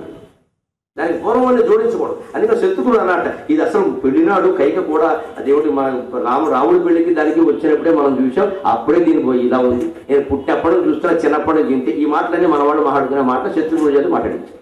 ఆయన పేరు శత్రుఘ్నుడు కదా, చక్ర స్వరూపం వేసేయడమే లక్ష్యం. భరతులంత మంచివాడు కానీ అందుకని వేసేద్దాం అంతే. రఘువుల వంగ శంభులను రాలినది చెప్పి తోక చుక్క. ఇది పెద్ద తోక చుక్కది, దీన్ని వేసేయవలసింది. ఇది కృతము కైకేయి సిఖిమతి. కైకేయి అనేటువంటి అగ్నికి ఇది ఆజ్యం, ఇది నీరు పోసినట్టే. ఇది కైకేయి సిఖిమతి. సిఖి అంటే అగ్ని. కైకేయి అనేటువంటి అగ్నికి ఇది కృతము ఆజ్యం పోసినట్టుంది. అది అసలే అగ్ని, దానికి ఇది ఆజ్యం పోసినట్టుంది. చెప్పిన మాటలు. ఇంకోటి తల కైకేయి సిఖిమతి మతిత్వం వల్ల గుంట నక్క. దీని బుద్ధులన్నీ గుంట నక్క ఆలోచన. నక్కలు గోతికాడు కూర్చొని ఆలోచన. స్వయంగా ఏ జంతువుని చంపలేవు నక్కలు. అందుకని సింహానికి ఎద్దుకి పులికి లేడికి ఏదో తగదా పడతాయి మొత్తం. ఆ పులి కోపం వచ్చేలా చేస్తే ఆ పులి వెళ్ళి ఎద్దుని చంపేస్తే ఆ ఎద్దు సగమే తింటుంది పులి, మిగిలిన మాంసాన్ని నక్క తింటుంది. నక్క స్వయంగా చంపలేదు కాబట్టి వేరే జంతువుల మీదకి ప్రేరేపిస్తుంది సింహాన్ని పులిని. దాన్ని ఏదో గొడవ పడుతుంది. సింహళం పింగళకుడు కరటకుడు దమనకుడు వ్యవహారాల్లో ఉంటాయి. ఎందుకంటే స్వయంగా చంపలేదు. అదేదో పెద్ద జంతువు ఏనుగుని చంపేస్తే ఆ ఏనుగులో సింహం తినేది కుంభస్థలంలో మాంసం ఊరికే 1/2 కేజీ, మిగిలిన మొత్తం 100 కేజీలు నక్క తింటుంది 10 రోజులు పాటు. అందుకోసం నక్క గుంట నక్క జిత్తులు మారి అంటారు. అందుకోసమే ఒక్కొక్కడు వాడు శత్రువుని ఏం చేయలేక మన దగ్గరకు వచ్చి వాడి మీద మనని రెచ్చగొడతాడు. మనం ఏదో వాడు చేస్తే ఆ ప్రయోజనం వాడు పొందుతాడు. అటువంటి వాడే గుంట నక్క. అందుకే మందరికి ఏవో ప్రత్యేకమైన ప్రయోజనాలు ఉన్నాయి. అందుకని కైకని రెచ్చగొట్టింది అదేం చేయలేక. అది కోరితే ఎవరు వరాలు ఎవరగా మందరం వెళ్ళి దశరథ మహారాజా నాకు 2 వరాలు ఏంటంటే ఉద్యోగంలో తీసేశాను పొమ్మని చెబుతాడు. అందుకని కైకని రెచ్చగొట్టాడు. దగ్గర సరిగ్గా గుంట నక్క. తిట్టుమాట అయినా సరిపోయేమాట. మతి త్రోవల్ల గుంట నక్క. దీని బుద్ధి దీని ఆలోచనలన్నీ గుంట నక్కవే. ఈ అఘమతి, అఘం అంటే పాపం. దీని బుద్ధి నిండా పాపపు ఆలోచనలు తప్ప మంచి ఆలోచనలు. ఈ అఘమతి. ఆ వెంటనే ఇంకొక మాట, దీని మోము జ్వరితాగ్ని మాడిన పెంకు ముక్క. ఇది ఖచ్చితంగా విజయవాడలో వాళ్ళ ఇంట్లో కొంపటి కింద పెంకులు పెడతారు చూడండి, అన్నం కింద ఆ పెంకు ముక్క చూసి వచ్చిన ఆలోచన లేదా రాదు. ఇంకో ఏ భాష వాడికి ఆలోచన రాదు, తెలుగు వాడికి మనవాడికి వస్తుంది. ఎందుకంటే మనకి అన్నం కింద 2 పెంకులు ఇలా పట్టుకుని తీయడం అలవాటు. ఆ 2 పెంకులు ఎప్పుడు వాడిపోయే ఉంటాయి. కొంతమంది మొహాలు కూడా అలాగే ఉంటాయి. జ్వరితాగ్ని మాడిన పెంకు ముక్క. బాగా రగిల్చేటువంటి అగ్నిలో మాడిపోయిన పెంకు ముక్కలు ఉంది. ఆ మొహతుడు ఎలా ఉందో మసిపోయిపోయాయి అన్నమాట. పెంకు బాగానే ఉంటుంది కానీ మాడిన పెంకు ముక్క బాగుండదు. సరిగ్గా వాటిలో పక్కన పెడతారు. మళ్ళీ ఏదో కొంత ఆస్తి దాన్ని మళ్ళీ అన్నంగా చెప్పడానికి కావాలి కదా. ఎప్పుడు ఆ 2 పట్టుకోవడం, గిన్నెల పైన కొప్పడమే పెట్టడం, పొయ్యి మించి దించడం. ఆ పెంకు ముక్క ఎలా ఉండవు దీని మొహం అంతే. అందుకని ఇంకొక మాట అండి, గొప్పది మనకు తెలియని మాట, ఆయన కనిపెట్టిన మాట నిజాలి. తా మగ జనయించి పుబ్బబడి మాడును పో దీని తలంపులన్నీయు. దీని ఆలోచనలన్నీ మగ జనయించి పుబ్బబడి మాడు. మగలో పుట్టి పుబ్బలో మాడిపోతాయి. ఇదేం మాట అండి? లోకంలో ఇలా ఉండదే. పుబ్బలో పుట్టి మగలో మాడిపోయింది. లోకంలో మాట మీరు గమనించాలి. ఒక సంస్థ కూడా పెట్టాడు, అవినీతి నిర్మూలన సంస్థ. అది కూడా పెడతాడు. ఒక కార్యదర్శి ప్రెసిడెంట్ అని మాట్లాడతారు. దానికోసం చందాలు వదిలేస్తారు. ముందు ఈ ప్రెసిడెంట్ మింగేస్తాడు. అక్కడి నుంచి గొడవలు వస్తాయి. 3వ రోజు దాన్ని మూసేస్తారు. అప్పుడు ఏమంటాం మనం? ఈ సంస్థలన్నీ ఇంతే, పుబ్బలో పుట్టి మగలో మాడిపోయాయి అంటాం మనం. కానీ మీరు గమనించండి, విశ్వనాథ్ ఎందుకు మార్చాడు? మకలో పుట్టి పుబ్బలో మాడింది. పుబ్బలో పుట్టి మకలో మాడితే పుబ్బ తర్వాత నక్షత్రం, మఖ ముందు నక్షత్రం. అశ్విని, భరణి, కృత్తిక, రోహిణి మర్చిపోయిన తర్వాత మృగశిర, ఆర్ద్ర, పునర్వసు, పుష్యమి, ఆశ్లేష, మఖ, పుబ్బ, ఉత్తర. అంటే ముందు మఖ తర్వాత పుబ్బ. పుబ్బలో పుట్టి మఖలో మాడాలంటే పుబ్బ నుంచి మఖకి మళ్ళీ 27 రోజులు రావాలి. అంటే ఆ సంస్థ 27 డేస్ సుమారుగా 1 నెల ఉంది. అంటే కొంత ఉన్నట్టే. మనం అంటాం పొరపాటు, పుబ్బ పుట్టడం మఖ మాడడం ప్రాసెస్ సరిపోయింది కాబట్టి పుబ్బలో పుట్టి మఖలో మాడింది. అంటే 1 నెల రోజులు కూడా నిలబడలేదు. అటువంటిప్పుడు అది వాడాలి. కానీ దీని ఆలోచనలు ఒక్కరోజు కూడా ఉండవు. విశ్వనాథ వారి ఉద్దేశం అది. అందుకని తా మగ జనించి పుబ్బగని వాడు మఖ పుబ్బ మకలో పడితే పుబ్బలో పోతాయంటే ఒక్కరోజే ఉంటాయి. పుబ్బలో పుట్టి మకలో పోవాలంటే 27 రోజులు ఉండాలి, రౌండ్ ఎదురుగా. కానీ మకలో పుట్టి పుబ్బలో పోవాలంటే ఒక్కరోజే ఉండాలి. అది గమనించాడు. పైగా ఆ గమనింపు ఎక్కడి నుంచి వచ్చిందండి? ప్రాస, ఘకార ప్రాస కోసం ఆయన ఆలోచిస్తుంటే మగది వచ్చింది. మగలో పుట్టింది పుబ్బలో వాడిందని సరిపోతుంది. ఎందుకంటే ఒక్క రోజులో పోయిందని చెప్పడం. యతి ప్రాసలు సమర్థుడైన కవికి తరుముకుంటూ వస్తాయండి. నా కోసం శ్మశానాల నిఘంటువుల నుంచి సినీవారుల శబ్దాలు తరుముకుంటూ వస్తాయన్న మహాకవి శ్రీశ్రీ. వచన కవిత్వంలో, గేయ కవిత్వంలో ఆయన ఎంతో అంతగా 10 రెట్లు విశ్వనాథ పద్య కవిత్వం.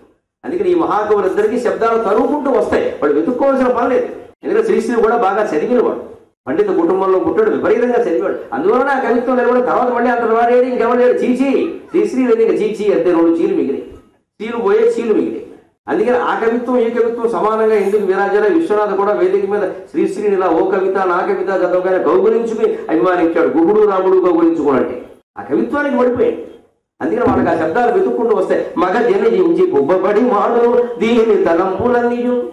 ఆ రకంగా మందరిని కొట్టకుండా వదిలేశారు. కారణం ఏమిటంటే అప్పుడు భరతుడు అడ్డం పడి శత్రుఘ్నుడితో ఒక్క మాట అన్నట్టు. రామాయణంలో ఉదాత్తమైన ఘట్టం, దాన్ని చెప్పుకుని మనం సెలవు తీసుకున్నాం. ఒక్క మాటగా రాముడు వెళ్ళేటప్పుడు ఇటువంటివి జరుగుతాయని ఊహించాడు. రాముడు అంతటి దూరదృష్టి కలిగిన వాడు. దురాలోచన లేదు, దూరాలోచన తప్ప. రాత్రికి రాత్రి ప్రయాణం ఎందుకు కట్టాడు అంటే తెల్లారేసరికి అక్కడ ఉంటే 2 రోజులు అక్కడ ఉంటే రామా ఫ్యాన్స్ అసోసియేషన్, రామా అభిమాన సంఘం వారు కైక ఉండే పుట్టింటి నగరం అంటించేస్తారు. వెంటనే మన్నాడు పత్రికల వాళ్ళు దీంట్లో రాముడు కుట్ర ప్రశ్న గుర్తు.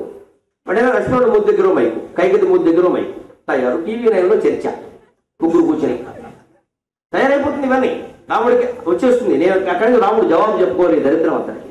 అందుకని ఏం జరిగినా నాకు సంబంధం లేదు, నేను వెళ్ళిపోతున్నాను అని రాత్రికి రాత్రి వెళ్ళిపోయాడు. వెళ్ళిపోతూ కూడా ఒక ఆలోచన వచ్చింది. రాజు రాజే అడిగియం తెలిసినవాడు బాగా. అక్కడ భరతుడు శత్రుఘ్నుడు ఇంకా అక్కడికి రాలా. అందుకని అక్కడ ఉన్న కాస్త అధికారుల్లో ముఖ్యమైన వాడు ఇద్దరిని పిలిచి చెప్పాట. భరతుడికి శత్రుఘ్నుడికి ఒక్క మాట చెప్పు, కైకని గాని మందరిని గాని ఎవరన్నా చెయ్యి చేసుకున్నా, మాట అన్నా, ఏం చేసినా వాళ్ళిద్దరితో నేను జీవితాంతం మాట్లాడనని చెప్పాను. అది భరతుడు రాగానే భరతుడికి చెప్పారు ఆ విషయం. లేదా కైకని వేసేసేవాడు. ఎంత పాపం వచ్చింది. కైకని గాని మందరిని గాని ఎవరన్నా ఏమన్నా అంటే వాళ్ళతో నా జీవితాంతం శత్రువులు వాళ్ళు. వాళ్ళతో నేను జీవితాంతం మాట్లాడను. ఇక్కడ ఉంటే నరికేస్తాను, అనుమానం లేదు. ఇక్కడ నేను లేనుగా కూడా చెబుతున్నా, జీవితాంతం మాట్లాడు. నా తమ్ముళ్ళిద్దరికి ఈ విషయం చెప్పాను. అది జ్యేష్ఠుడు అంటే. ఒక్కడు జ్యేష్ఠుడు సరైన వాడైతే కుటుంబం అంతా బాగుంటుంది. ఏమాత్రం గొడవ జరిగే అవకాశం లేకుండా అన్ని చర్యలు తీసుకున్నాడు. ఆ మాట భరతుడికి చెప్పారు. అక్కడి నుంచి భరతుడికి ఒడికి ఏమిటంటే ఈ దిక్కుమాలిన 14 ఏళ్ళు ఎలాగో అలా భరిస్తాం. రాముడు మాట్లాడకపోతే ఎలా భరిస్తామని, అది పెద్ద శిక్ష. అందుకోసం తల్లిని క్షమించాడు, మందరిని క్షమించి శత్రుఘ్నుడితో అన్నాడు, దీన్ని చంపడం ఒరే నీకు 5 నిమిషాలు అయితే నాకు 1 నిమిషం పని. నాకెంత కోపం ఉంటుందమ్మా. పైగా దీని చేష్టలకు బలిగిపోయిన వారు నేను కదా, నిన్నెవరూ ఏం చేయరు, నన్నంటారు, లోకమంతా ఉమ్మేస్తున్నారు బయట. భరతుడు చేశాడు ఈ మోసం, భరతుడు చేశాడు ఈ ద్రోహం అని. అంత ద్రోహానికి బలిగిపోయిన వాడు నేనే మాట్లాడాలా. ఎందుకంటే రాముడు ఈ ప్రతిజ్ఞ చేశాడు రా. మనకి దీన్ని చంపడం వల్ల కలిగే ఆనందం కంటే, దీన్ని తిట్టడం వల్ల తీరే కక్ష కంటే రాముడు మాట్లాడకపోవడం వల్ల కలిగేటువంటి దుఃఖం ఎక్కువ నాయన, వదిలేసేయాలి. ఆ రకంగా మందరిని క్షమించి వదిలేశారండి. అది రాముడి యొక్క వ్యక్తిత్వం. తాను చెడు చెయ్యడు, తనకు సంబంధించిన వాళ్ళు ఎవరు చెడు చెయ్యకుండా అన్ని జాగ్రత్తలు తీసుకుంటారు. అయోధ్యకాండ ఇంచుమించుగా ముఖ్యమైన ఘట్టాలు ముగిసే. ఒక భరతుడికి సంబంధించిన ఘట్టం మాత్రం రేపు మొదలుపెట్టి చెప్పుకుని అరణ్యకాండ రేపు చెప్పుకుందాం. శరవణ ప్రశ్న.